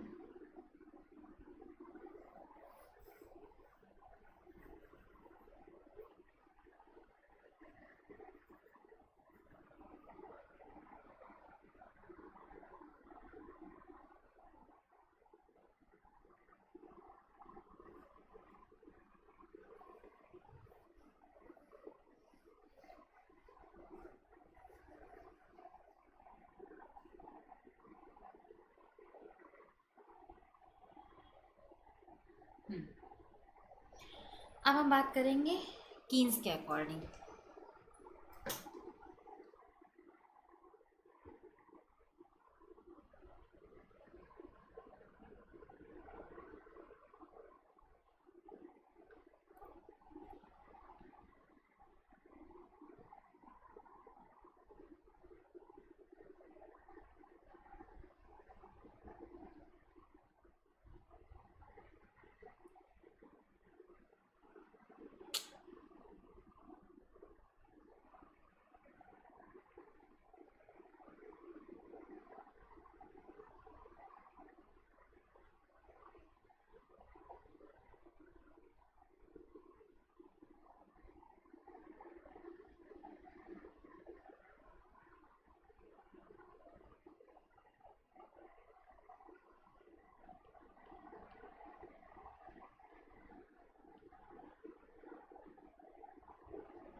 अब देखो कीन्स ने क्या बोला था, सबसे पहले तो इस बात को याद करो कि कीन्स के अनुसार क्या था, कीन्स ने अपना कॉन्सेप्ट कर दिया था इकोनॉमी में जब मंदी की स्थिति थी, ठीक है। क्लासिकल ने कब, क्लासिकल के अकॉर्डिंग मंदी की कोई स्थिति नहीं है, उनके अकॉर्डिंग तो supply is equals to demand होता है। मैं ये सारी चीज़ों को कई बार बता चुकी हूँ, मैं फिर से इसीलिए बता रही हूँ क्योंकि क्वेश्चन कैसे आ जाता है आप नहीं समझ पाओगे पेपर में, राइट। तो जो क्लासिकल थे उनके according demand and supply equals थी, ओवर प्रोडक्शन की कोई पॉसिबिलिटी इकॉनमी में नहीं थी, ठीक है। कीन्स ने क्या बोला, कीन्स ने ये बोला कि अर्थव्यवस्था में उन्होंने अपना जब सिद्धांत दिया तो वो सिद्धांत ही उन्होंने कब दिया था, जब अर्थव्यवस्था में मंदी की स्थिति थी। तो कीन्स के अकॉर्डिंग अर्थव्यवस्था में मंदी पाई जाती है, इसका मतलब क्या है, बेरोजगारी पाई जाती है अर्थव्यवस्था में। मंदी है मतलब बेरोजगारी है, तो बेरोजगारी पाई जा रही है। तो पहले तो क्या है, अब चूंकि यहाँ पे आप देख रहे हो ना कि प्राइस को क्या उन्होंने कांस्टेंट लिया है, पहले तो उन्होंने प्राइस को ही कांस्टेंट लिया है। तो उनका क्या मानना था कि प्राइस लेवल आपके कांस्टेंट है, तो आप अगर उत्पादन में वृद्धि करोगे तो आपके क्या है, उत्पादन बढ़ेंगे, बिकॉज फुल एम्प्लॉयमेंट नहीं है वहाँ पे इकोनॉमी में, अंडर एम्प्लॉयमेंट है और अनैच्छिक बेरोजगारी पाई जाती है। तो पहले तो क्या है, आप क्या देख रहे हो कि कीमत स्तर स्थिर है, कीन्स के अकॉर्डिंग क्या है, कीमत स्तर स्थिर है, उत्पादन बढ़ रहा है, ठीक है।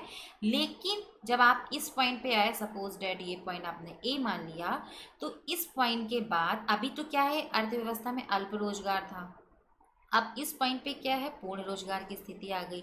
तो अब क्या होगा कि अब आपका जो ये एएस कर्व है वो वर्टिकल हो जाएगा। तो यानी कीन्स के अनुसार एएस कर्व क्या होता है, पहले हॉरिजेंटल होता है, देन फिर वो वर्टिकल हो जाता है।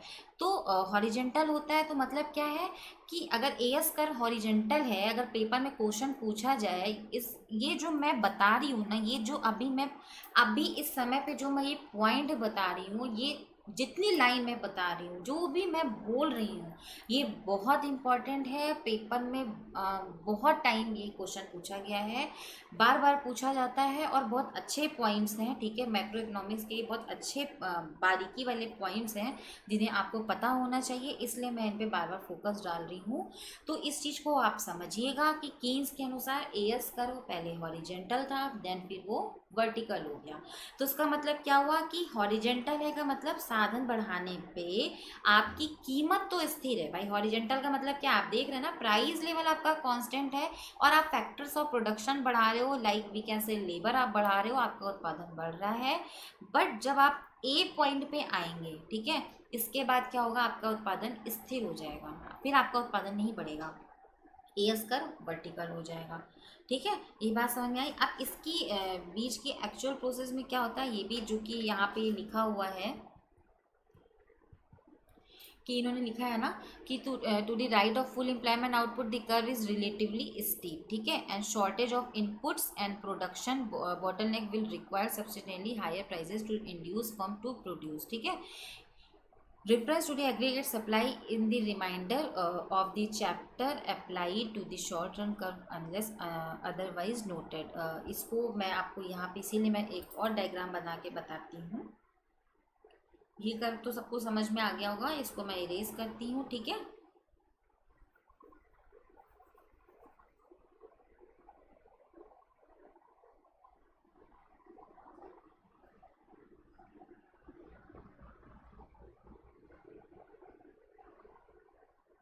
हम्म,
आप इस डायग्राम को आप गौर से देखिएगा कि इस डायग्राम में ये बात कही गई है। इस चित्र में ये जो फिगर है इसमें ये बोला गया है कि कीन्स के अनुसार चूंकि अर्थव्यवस्था में क्या है, बेरोजगारी पाई जाती है। ठीक है, ये बात सबको मैंने अभी बताई, एक्सप्लेन की कि कीन्स के अकॉर्डिंग अर्थव्यवस्था में बेरोजगारी पाई जाती है। तो क्या होता है, एक्चुअल प्रोसेस क्या है, इस ये जो हॉरिजेंटल रेंज है, फिर जो ये इंटरमीडिएट रेंज आई है एंड जो वर्टिकल रेंज आई है, इसके बीच की एक्चुअल प्रोसेस क्या है, इसको आप समझिएगा, बहुत इंपॉर्टेंट है। मैं फिर से बोल रही हूँ, ठीक है।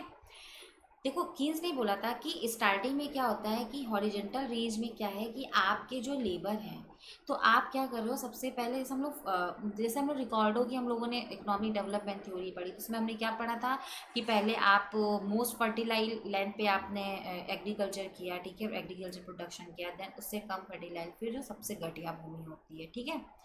यहाँ पे क्या है कि कीन्स ने क्या किया, सबसे पहले कुशल श्रमिकों को काम पे लगाने की बात की। तो कुशल श्रमिकों को काम पे लगाने में क्या है कि आपका ये जो प्राइस लेवल है वो तो पी है, ओपी है, और आप क्या कर रहे हैं कि आपने जब कुशल श्रमिकों को काम पे लगाया है तो आपका क्या हो रहा है, उत्पादन बढ़ रहा है, जो कि आप हॉरिजेंटल रेंज में देख रहे हो कि उत्पादन बढ़ रहा है, ना कि रोजगार। ठीक है, रोजगार नहीं बढ़ रहा है, यहाँ पे एग्रीगेट आउटपुट बढ़ रहा है, ठीक है। बिकॉज ये जो लेवल है O Y, that is not full employment level, that is under employment level, ये अल्प रोजगार का पॉइंट है। तो यहाँ पे आप क्या देख रहे हो कि उत्पादन बढ़ रहा है, ओ से वाई, ये उत्पादन आपका बढ़ रहा है, लेकिन आपका रोजगार नहीं बढ़ रहा है। आपने क्या किया, कुशल श्रमिकों को काम पे लगाया है। अब ये मान लिया हमने, इसको ए पॉइंट मान लिया और इसको हमने बी पॉइंट मान लिया। तो जब ए पॉइंट पे क्या हुआ कि हमारे जो इफ़िशिएंट लेबर हैं, जो अच्छे लेबर हैं, अच्छा काम करते हैं, जब वो ख़त्म हो जाएंगे, ए पॉइंट पे जब वो ख़त्म हो गए तो ए से बी हमारी फिर इंटरमीडिएट रेंज स्टार्ट होती है। इसमें क्या होता है कि हमारे प्रोडक्शन तो बढ़ेंगे। अब आप देख रहे हो ना कि इस हॉरिजेंटल रेंज में, बिल्कुल गौर से देखना, बिल्कुल अच्छे से समझना कि जो हॉरिजेंटल रेंज वाला ये जो लाइन है हमारी पी ए, इसमें प्राइस तो नहीं बढ़ रहे हैं। बात समझ में आई कि इस रेंज में प्राइस नहीं बढ़ रहे हैं, प्राइस क्या है, फिक्स्ड है, कांस्टेंट है। अब ए पॉइंट पे जब आपके इफिशिएंट लेबर खत्म हो गए, ठीक है, तो अब आप जब उत्पादन बढ़ाओगे, यानी जब वाई से वाई वन पे जब आप जाओगे, यानी कि ए से बी पे जब आप जा रहे हो, ये जो कि आपकी इंटरमीडिएट रेंज है, इसमें आप क्या देख रहे हैं, आपके प्राइजेस बढ़ रहे हैं धीरे धीरे। ये प्राइजेस क्यों बढ़ रहे हैं, बिकॉज आपके कुशल श्रमिक, आपके इफिशिएंट लेबर खत्म हो गए हैं। अब आप उत्पादन अगर बढ़ाना चाहते हैं, आप और लेबर को काम पे लगाना चाहते हैं, तो आपको उन्हें ट्रेनिंग देनी होगी, काम करने की ट्रेनिंग देनी होगी। तो जब आप उन्हें काम करने की ट्रेनिंग दोगे तो आपकी कॉस्ट बढ़ेगी, तो जाहिर सी बात है प्राइजेस भी आपके बढ़ेंगे, उत्पादन भी बढ़ रहा है। यानी ए से बी में क्या है, पी से ए की जो रेंज है, पी ए रेंज में, या we can say horizontal range में, ओनली आउटपुट इंक्रीजेस, ठीक है। पी ए रेंज में, ये थोड़ा गड़बड़ लिख गया,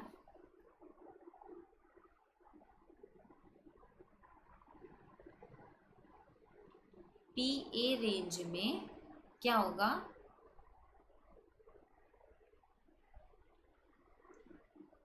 ओनली आउटपुट बढ़ रहा है, जो कि हमारी हॉरिजेंटल रेंज है, ठीक है। ए से बी रेंज में क्या है,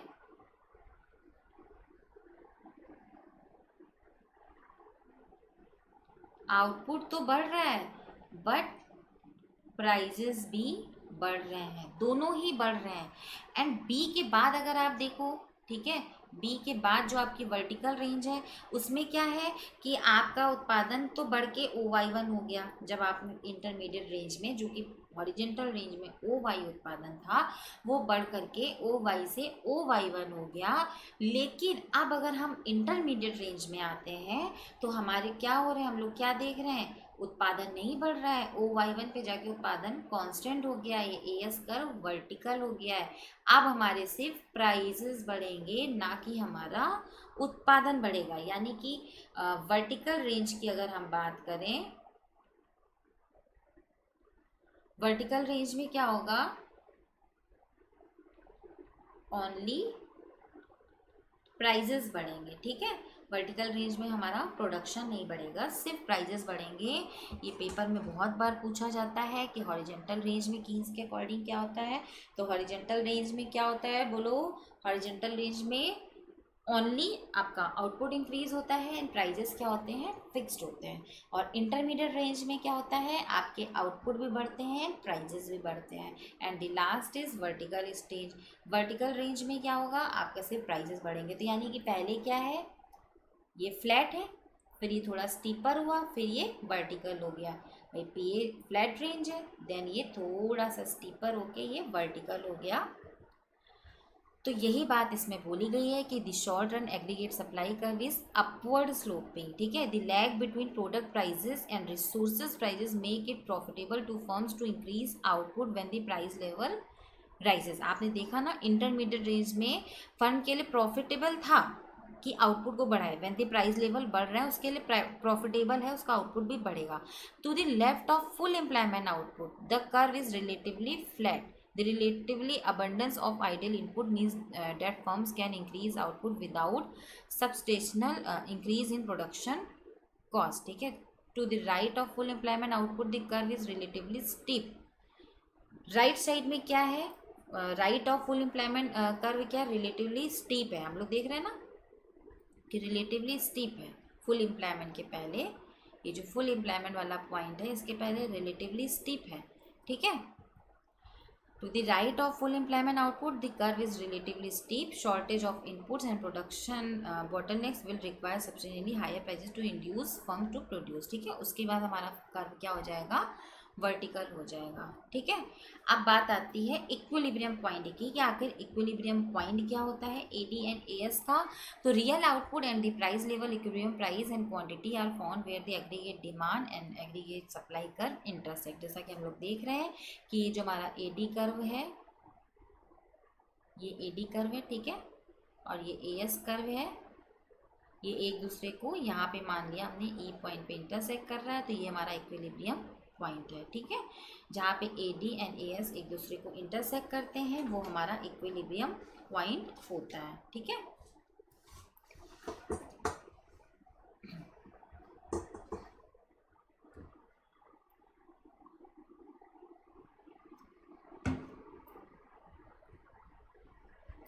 अब बात आती है, पहले तो उसके शिफ्टिंग के बारे में बात कर लें।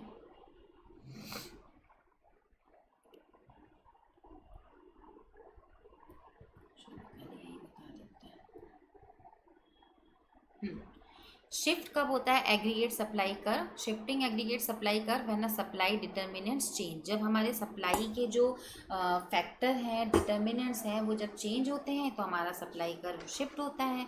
Leftward shift in curve illustrate cost push inflation. जब हमारी कॉस्ट पुश इन्फ्लेशन का मतलब क्या हुआ? लागत प्रेरित स्फीति। जब लागत प्रेरित स्फीति हुए, हमारी लागतें बढ़ रही हैं, तो हमारा जो एएस कर्व है वो लेफ्ट साइड में शिफ्ट होगा। ठीक है, इस फिगर में हम लोग देख रहे हैं, ऊपर वाले फिगर में हमारा एएस कर्व क्या है? लागतों के बढ़ने के कारण आप देख रहे हैं ना कि जब हमारा प्राइस लेवल OP1 था और हमारे उत्पादन OQF थे, जो कि ए पॉइंट पे, आपको मैं इसको ड्रॉ कर देती हूँ।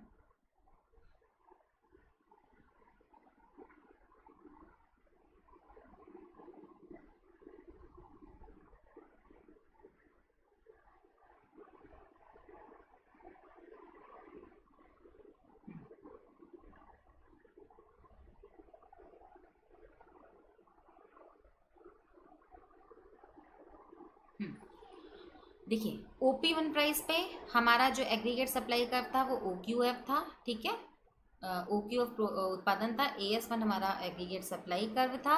जब हमारे प्राइस लेवल बढ़े, प्राइस लेवल क्यों बढ़े? Because of cost push inflation. लागतें बढ़ी तो कीमतें बढ़ी, तो क्या हुआ? हमारा जो AS कर्व है वो लेफ्ट साइड में शिफ्ट होकर के AS1 से AS2 हो जाता है। ठीक है, rightward shift in the curve will causes a decline in price level. ठीक है, अब राइट साइड में कब शिफ्ट होगा?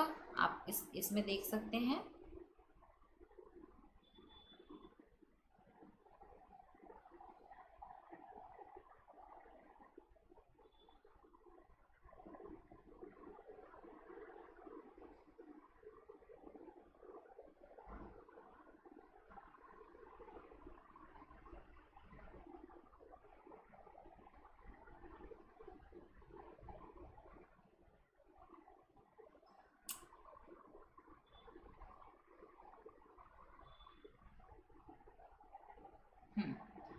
पहले क्या था हमारा AD1 कर्व, ठीक है, AS1 कर्व एक दूसरे को मान लिया हमने ए पॉइंट पे इंटरसेक्ट कर रहे थे, ठीक है। फिर क्या हुआ कि हमारा जैसे हमारी सप्लाई बढ़ी तो हमारा जो सप्लाई कर्व था वो क्या अगर हमारे कीमतें, जैसे कि हमने आपको बताया कि अगर तब कीमतें हमारी क्या थी, जब AS1 और ये AD1, AS1 AD1 तो इंटर, हाँ, AS1 एंड AD2 जब एक दूसरे को B पॉइंट पे इंटरसेक्ट कर रहे थे, ठीक है। फिर जब क्या हुआ कि अगर कीमतें आपकी क्या हो रही हैं, अगर आपकी कम होंगी तो आपका क्या होगा कि एएस कर्व जो होगा वो राइट साइड में शिफ्ट होगा, बिकॉज कीमतें जब यहाँ ऊपर वाले कर्व में क्या था, कीमतें आपकी बढ़ रही थी, लागतें बढ़ रही थी, कीमतें बढ़ रही थी, तो एएस कर्व क्या हुआ था, लेफ्ट साइड में शिफ्ट हुआ था, ठीक है। और यहाँ पे हम लोग देख रहे हैं कि जब OP3 से प्राइस लेवल हमारा OP2 पे आ रहा है तो हमारा क्या हो रहा है, एएस कर्व जो है वो क्या हो रहा है, शिफ्ट हो रहा है, AS1 से AS2 हो रहा है, ठीक है। तो यानी कि AS1 कर्व से AS2 मीन्स वो लेफ्ट साइड में शिफ्ट हो रहा है, ठीक है। तो एक तरह से ये देखा जाए कि जो AS कर्व है वो साधनों की पूर्ति तकनीक और जो पहले वाला हमारा जो एग्रीगेट सप्लाई कर्व था उसमें साधनों की पूर्ति को, कीमतों को, सबको स्थिर माना गया था। इसमें क्या है, सारी चीज़ें वेरिएबल हैं, सारी चीज़ें चेंज हो रही हैं, इसलिए AS कर्व भी अपवर्ड या डाउनवर्ड या we can say left and right shift हो रहा है, ठीक है। तो अब अगर जैसे हम पूंजी की मात्रा में कमी कर दें, अगर हम कैपिटल अमाउंट को कम कर दें तो क्या होगा कि हमारा AS1 जो AS कर्व है वो क्या होगा, लेफ्ट साइड में शिफ्ट होगा। और अगर इसी जगह में अगर पूंजी की मात्रा को, अगर हम कैपिटल को बढ़ा दें, यानी कि हमारा इन्वेस्टमेंट बढ़ रहा है, तो हमारा AS कर्व क्या होगा, राइट साइड में शिफ्ट होगा। ये चीज़ आपको पता होनी चाहिए कि अगर इन्वेस्टमेंट बढ़ रहा है तो हमारा AS कर्व जो है वो राइट साइड शिफ्ट होगा, और अगर हमारे इन्वेस्टमेंट घट रहे हैं या हमारा कैपिटल घट रही है तो हमारा AS कर्व लेफ्ट साइड में शिफ्ट होता है, ठीक है।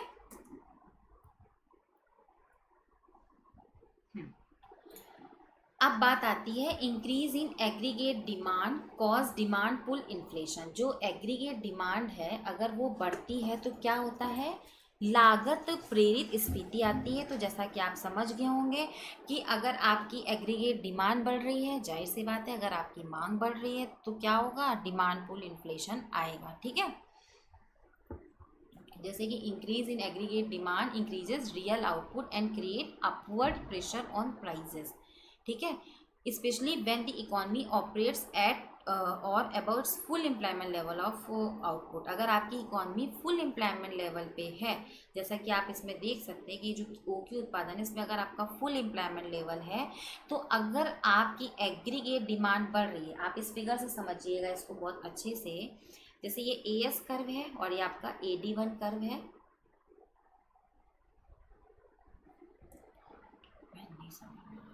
हाँ, ये इस पॉइंट को अगर हमने E मान लिया तो ये एक दूसरे को E पॉइंट पे इंटरसेक्ट कर रहे हैं। और लेट अस सपोज कि ये आपका फुल एम्प्लॉयमेंट लेवल, आप देख रहे हैं ना स्क्रीन पे कि ये OQF मीन्स यहाँ पे जो उत्पादन है आपका फुल एम्प्लॉयमेंट लेवल पे है, आपका प्राइस लेवल OP1 डिसाइड हो रहा है। अब अगर आपकी एग्रीगेट डिमांड बढ़ती है, सपोज आपकी एग्रीगेट डिमांड AD1 से बढ़ कर के AD2 हो गई। अब जब एग्रीगेट डिमांड बढ़ेगी तो एग्रीगेट डिमांड कर्व क्या होगा, राइट साइड शिफ्ट होगा, जो कि हो रहा है, right side mean upward shift हो रहा है।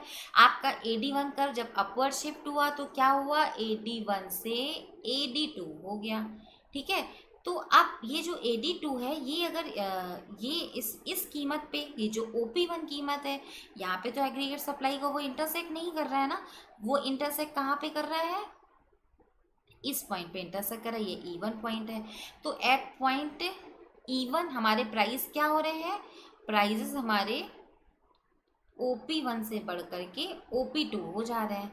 तो कहने का मतलब यह है कि increase in aggregate demand increase real output, ठीक है, and create upward pressure on prices especially when the economy operates at or about full employment level of output, ठीक है। और अभी मैंने आपको पिछला वो मल्टीप्लायर इफेक्ट के बारे में बताया था, जो पिछली स्लाइड में मैंने आपको बताया कि the multiplier effect weakened the further right the aggregate demand curve. जो ये अगर आपको ये याद हो, मैं फिर से एक बार आपको बताती हूँ कि आप कंफ्यूज ना हो। पहले ये स्टेटमेंट आप पढ़िएगा पूरा कि इसमें उन्होंने लिखा है कि the multiplier effect weakens the further right the aggregate demand curve moves along the aggregate supply curve more of the increase in spending is absorb into prices. क्या लिखा है?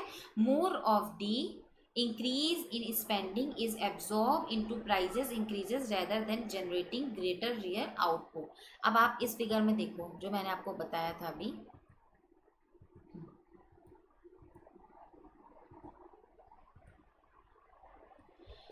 कि इस फिगर में क्या था कि जब आपका AD1 जो शिफ्ट हुआ था तो आपका ये जो रियल आउटपुट OY2 था, लेकिन क्या हो रहा था कि ये AS कर्व को R डैश पॉइंट पे इंटरसेक्ट कर रहा था, जिसके करस्पॉन्डिंग कीमतें आपकी बढ़ रही थी। बिकॉज यहाँ पे AS कर्व को ये इंटरसेक्ट नहीं कर रहा था, यहाँ पे AS कर्व को ये इंटरसेक्ट नहीं कर रहा है। AS कर्व को कहाँ पे इंटरसेक्ट कर रहा है? R डैश पॉइंट पे इंटरसेक्ट कर रहा है, इस वजह से आपकी कीमतें बढ़ रही हैं। तो आपका उत्पादन क्या हो रहा है? यहाँ पे क्या था कि जो ये Y1 Y2 था, सॉरी Y0 Y1 था, ये Y0 Y2 से कम था। यानी कि जो ये Y1 Y2 ये जो गुणक प्रभाव था, ये जो ये क्या था? कीमतों में वृद्धि की वजह से एब्जॉर्ब हो गया था। ठीक है, तो वही बात यहाँ पे कही गई है। फिर से पढ़िएगा आप इस चीज़ को, ये पॉइंट समझना बहुत ज़रूरी है, इसलिए मैं इस पर फोकस कर रही हूँ कि द मल्टीप्लायर इफेक्ट वीकेंस, ये मल्टीप्लायर इफेक्ट जो गुणक प्रभाव ये कमजोर पड़ जा रहा है further right the aggregate demand curve, जबकि आपका aggregate demand curve right side जो शिफ्ट हो रहा है, but the multiplier effect weakens the further right the aggregate demand curve moves along the aggregate supply curve more of the increase in spending is absorbed into price increases। आप सोचो ना, जब आप उत्पादन कर रहे हो, ठीक है, अगर कीमतें बढ़ रही हैं तो आप जो फैक्टर्स ऑफ प्रोडक्शन है, ठीक है, उसमें जो आप लेबर को पे कर रहे हो, अदर फैक्टर्स ऑफ प्रोडक्शन है, जाहिर सी बात है कि आपकी उनकी कॉस्टिंग भी बढ़ जाएगी ना। तो जो आपका जो उत्पादन बढ़ना चाहिए था because of aggregate demand increases, जो आपकी एग्रीगेट डिमांड बढ़ रही थी, बात इसको समझिएगा यहाँ पे कि जो आपकी एग्रीगेट डिमांड बढ़ रही थी, जिस वजह से आपका जितना उत्पादन बढ़ना चाहिए था वो नहीं बढ़ पाया because of price increases rather than generating greater real output. इस वजह से आपका जो गुणक प्रभाव है वो क्या हो जाता है? कमजोर पड़ जाता है। ठीक है, the multiplier effect weakens the further right the aggregate demand curve moves along the aggregate supply curve more of the increase is in spending is absorbed into price increases rather than generating greater real output। ठीक है, इतनी बात समझ में आई है सबको? हाँ, अब डिक्रीज इन एडी के बारे में बात करेंगे। If AD decreases recession and cyclical unemployment में result prices don't fall easily. क्या कहने का मतलब है कि wage contracts are not flexible so business can not afford to reduce prices. बात समझिएगा, यहाँ पे ये क्या बोल रहे हैं कि wage contracts are not flexible so business can not afford to reduce prices. आपकी वेज कॉन्ट्रैक्ट जो हैं वो फ्लेक्सिबल नहीं है। ठीक है, so business can not afford to reduce prices. Employers are reluctant to cut wages because of impact on employee effect etc. Employees seek to pay efficiency wages and wages that maximize work effort and productivity, minimizing cost, minimizing wage law, keep wages above that level। ठीक है, menu costs are difficult to implement, fear of prices wars keep prices from being reduced। जो आपकी जो अंदर एक जो भय था, ठीक है, कि प्राइस वॉर्स का, इस वजह से क्या होगा? Prices from being reduce, prices क्या होंगी? कम होनी शुरू होंगी। ठीक है, अब बात आती है कि role of fiscal and monetary policy की। ठीक है,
हम्म,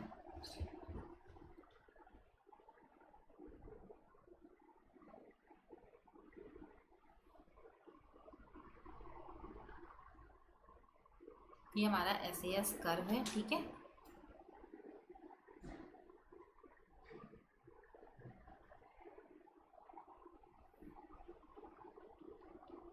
ये हमारा AD0 कर्व है, ये एक दूसरे को कहाँ पे इंटरसेक्ट कर रहे हैं, इस पॉइंट पे इंटरसेक्ट कर रहे हैं। ये हमारा उत्पादन OY1 है और कीमतें हमारी OP1 है, ठीक है। अब हमने माना कि सरकार ने क्या किया कि मान लो मंदी की स्थिति है, ठीक है, तो सरकार ने क्या किया, हस्तक्षेप किया, सरकार ने क्या किया, व्यय किया, यानी फिस्कल पॉलिसी को एडॉप्ट किया। तो सरकार ने अगर अपने एक्सपेंडिचर को अगर बढ़ाया तो क्या होगा कि AD कर, जैसा कि हम लोग ने पढ़ा है कि अगर सरकार अपने एक्सपेंडिचर बढ़ाएगी तो AD कर्व क्या होगा, बिकॉज एक्सपेंडिचर बढ़ाने का मतलब क्या होगा, सरकार अपने इन्वेस्टमेंट बढ़ा रही है, तो AD कर्व राइट साइड में शिफ्ट हो गया, ठीक है। तो जिससे क्या होगा कि आपका, अब अगर आप देखो कि आपका उत्पादन क्या हो रहा है, बढ़ रहा है, ठीक है।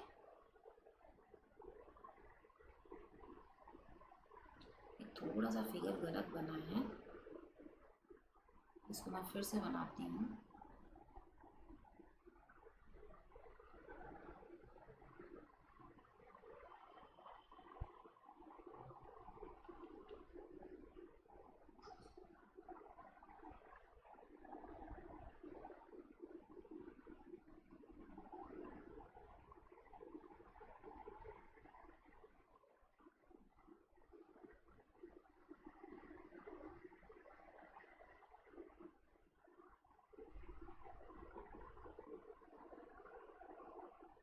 हम्म, थोड़ा सा ये डायग्राम गलत बना है, बिकॉज मैंने SAS कर्व को प्रॉपर वैसा नहीं बनाया है।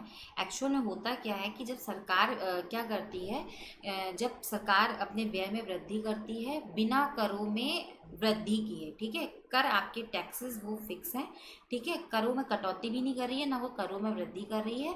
मीन्स अगर सरकार अपने व्यय को बढ़ा रही है, फिस्कल पॉलिसी को एडॉप्ट कर रही है, तो आपका AD कर्व जो है वो AD0 से शिफ्ट होकर AD1 हो जाएगा, जिस वजह से आपका उत्पादन क्या होगा, बढ़ेगा, ठीक है। तो उत्पादन के बढ़ने से क्या होगा कि जो ये प्राइस लेवल है, जैसा कि हम लोग देख रहे हैं कि प्राइस लेवल भी बढ़ रहा है, लेकिन प्राइस लेवल जो है वो उत्पादन की तुलना में कम बढ़ेगा। यहाँ पे यही चीज़ मेन बताने की कोशिश की गई है कि जब ये अपनाते हैं तो क्या होता है कि जो आपका उत्पादन बढ़ता है वो प्राइस लेवल की तुलना में कम बढ़ता है, ठीक है। तो ये फिस्कल पॉलिसी का था, तो रोल ऑफ फिस्कल पॉलिसी मैंने आपको बता दिया है आज।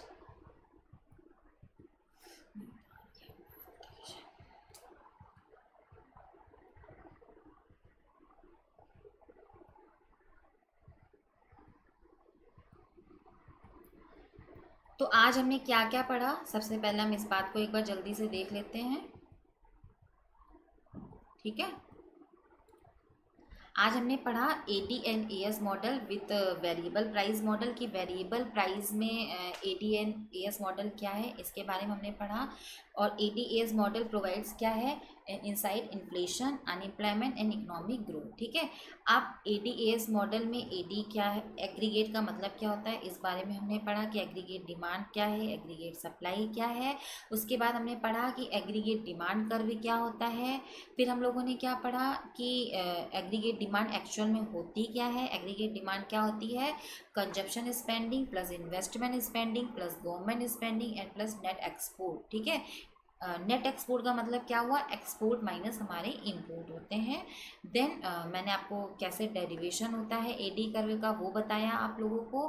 फिर आखिर क्या रीज़न है कि हमारा AD कर्व जो है वो डाउनवर्ड होता है, या what is the explanation of inverse relationship between price level and real output in aggregate demand, because aggregate demand curve का डाउनवर्ड स्लोपिंग की होती है इनवर्स रिलेशन की वजह से, कि जो इनवर्स रिलेशनशिप होता है प्राइस लेवल में एंड रियल आउटपुट में, जिस वजह से हमारा एग्रीगेट डिमांड कर्व क्या होता है, डाउनवर्ड होता है, ठीक है।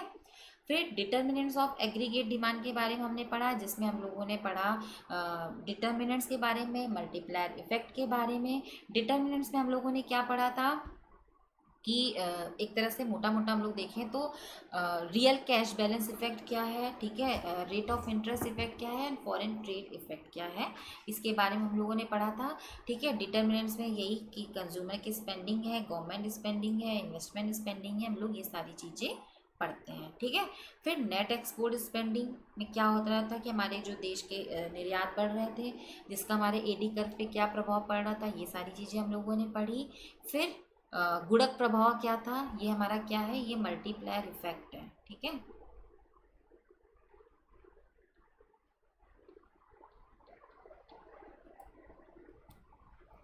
अब एग्रीगेट सप्लाई कर के बारे में पढ़ा कि एग्रीगेट सप्लाई कर इज अ शेड्यूल और कर showing the level of real domestic output available at each possible price level, right. उसके बाद हम लोगों ने पढ़ा डिटर्मिनेंट्स ऑफ एग्रीगेट सप्लाई के बारे में कि एग्रीगेट सप्लाई के डिटर्मिनेंट्स क्या होते हैं और एग्रीगेट सप्लाई क्यों अपवर्ड एंड डाउनवर्ड शिफ्ट होता है, इस बारे में हम लोगों ने पढ़ा। फिर aggregate supply in the long run के बारे में, जैसा कि मैंने आपको बताया था कि क्लासिकल इकोनॉमिस्ट ने बात की थी लॉन्ग रन कर्व के बारे में। ठीक है, तो वो क्यों वर्टिकल होता है, बिकॉज उन्होंने फुल एम्प्लॉयमेंट लेवल के बारे में बात की थी। तो फुल एम्प्लॉयमेंट लेवल पे क्या है कि आपके जो लेबर है, जो भी आपके रिसोर्सेज हैं, वो ऑलरेडी फुली यूटिलाइज हैं, जिसके बाद अगर आप उत्पादन बढ़ाएंगे तो आपका उत्पादन नहीं बढ़ेगा, सिर्फ कीमतें बढ़ेंगी, जिस वजह से आपका एग्रीगेट सप्लाई कर वर्टिकल होता है। ठीक है, उसके बाद एग्रीगेट सप्लाई कर इन दी शॉर्ट रन के बारे में हमने पढ़ा। शॉर्ट रन में मैंने आपको ये पूरा एक्सप्लेन किया कि शेप ऑफ एएस कर्व के बारे में, कि जो शेप ऑफ एएस कर्व है इसमें पहले हॉरिजेंटल रेंज होती है, ठीक है, फिर इंटरमीडिएट रेंज होती है, देन वर्टिकल रेंज होती है। हॉरिजेंटल रेंज में क्या होता है कि आपके हॉरिजेंटल रेंज जो कि पीए से हम लोग शो कर रहे हैं, इसमें हम लोग क्या देख रहे हैं कि प्राइजेस तो फिक्स्ड है, प्राइजेस हमारे कांस्टेंट है, हमारे सिर्फ उत्पादन बढ़ेगा। ठीक है, बिकॉज इकॉनमी में इनवॉलेंट्री अनएम्प्लॉयमेंट एग्जिस्ट करता है, लोग बेरोजगार हैं। ठीक है, ए से बी जो कि हमारी इंटरमीडिएट रेंज थी, इसमें क्या था कि हमारे जब इफ़िशिएंट लेबर ख़त्म हो गए तो उसके बाद जब हम उत्पादन बढ़ाएंगे तो हमारे प्राइजेस भी बढ़ेंगे, बिकॉज हमें उनको ट्रेनिंग देनी पड़ेगी, उनके ऊपर भी हमें कॉस्ट लगानी पड़ेगी, जिस वजह से हमारे प्राइजेस भी बढ़ेंगे, बट प्रोडक्शन भी बढ़ेगा। Production also increases in that stage in which stage intermediate range. ठीक है, इंटरमीडिएट रेंज में हमारा प्रोडक्शन भी बढ़ता है एंड प्राइजेस भी बढ़ते हैं। Then now we are talking about vertical range. तो वर्टिकल रेंज में क्या होता है, वर्टिकल रेंज में हमारे सिर्फ प्राइजेस बढ़ते हैं, प्रोडक्शन पे कोई भी इफेक्ट नहीं होता है, बिकॉज हमारे जितने भी रिसोर्सेज हैं उनका यूटिलाइजेशन कर चुके हैं, इफ़िशिएंट लेबर हमारे, और जो भी लेबर थे जिनको हम लोगों ने इफ़िशिएंट भी कर दिया था वो भी ख़त्म हो चुके हैं। अब अगर हम उत्पादन में बढ़ाएंगे तो खर्चा करेंगे, उत्पादन नहीं बढ़ेगा, सिर्फ लागतें बढ़ेंगी। ठीक है, फिर हमने बात की थी इंटरसेक्शन पॉइंट के बारे में कि ए डी एंड ए एस का इंटरसेक्शन पॉइंट कैसे डिसाइड होता है, जहाँ पे दोनों एक दूसरे को इंटरसेक्ट करते हैं वो हमारा इंटरसेक्शन पॉइंट होता है। ठीक है, ए डी एंड ए एस जहाँ पे एक दूसरे को इंटरसेक्ट कर रहे हैं वो हमारा इक्विलिब्रियम पॉइंट होता है, जिसमें हमारा कीमत और उत्पादन निर्धारित होता है।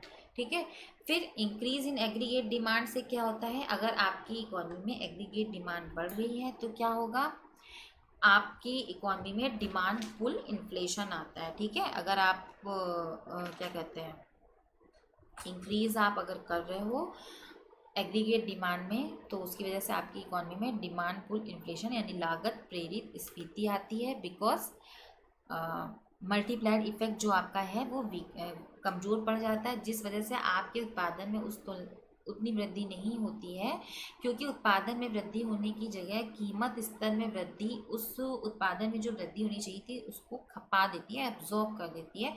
More of the increasing in spending is absorb into prices increases rather than generating greater real output. ठीक है, फिर हम लोगों ने पढ़ा आज कि if AD decreases recession and cyclical unemployment में result but price don't fall easily. अगर आपकी एडी घट भी रही है तो आपका रिसेशन आ सकता है, साइक्लिकल अनएम्प्लॉयमेंट हो सकता है कि आ जाए आपकी। अगर भाई आप सोचो ना कि अगर आपकी एग्रीगेट डिमांड घट रही है, ठीक है, तो हो सकता है कि आपकी इकॉनमी में मंदी की स्थिति आ जाए, साइक्लिकल अनएम्प्लॉयमेंट आ जाए, कुछ लोगों को काम से निकाल दिया जाए, but price don't fall easily, price easily fall नहीं होते हैं, ठीक है।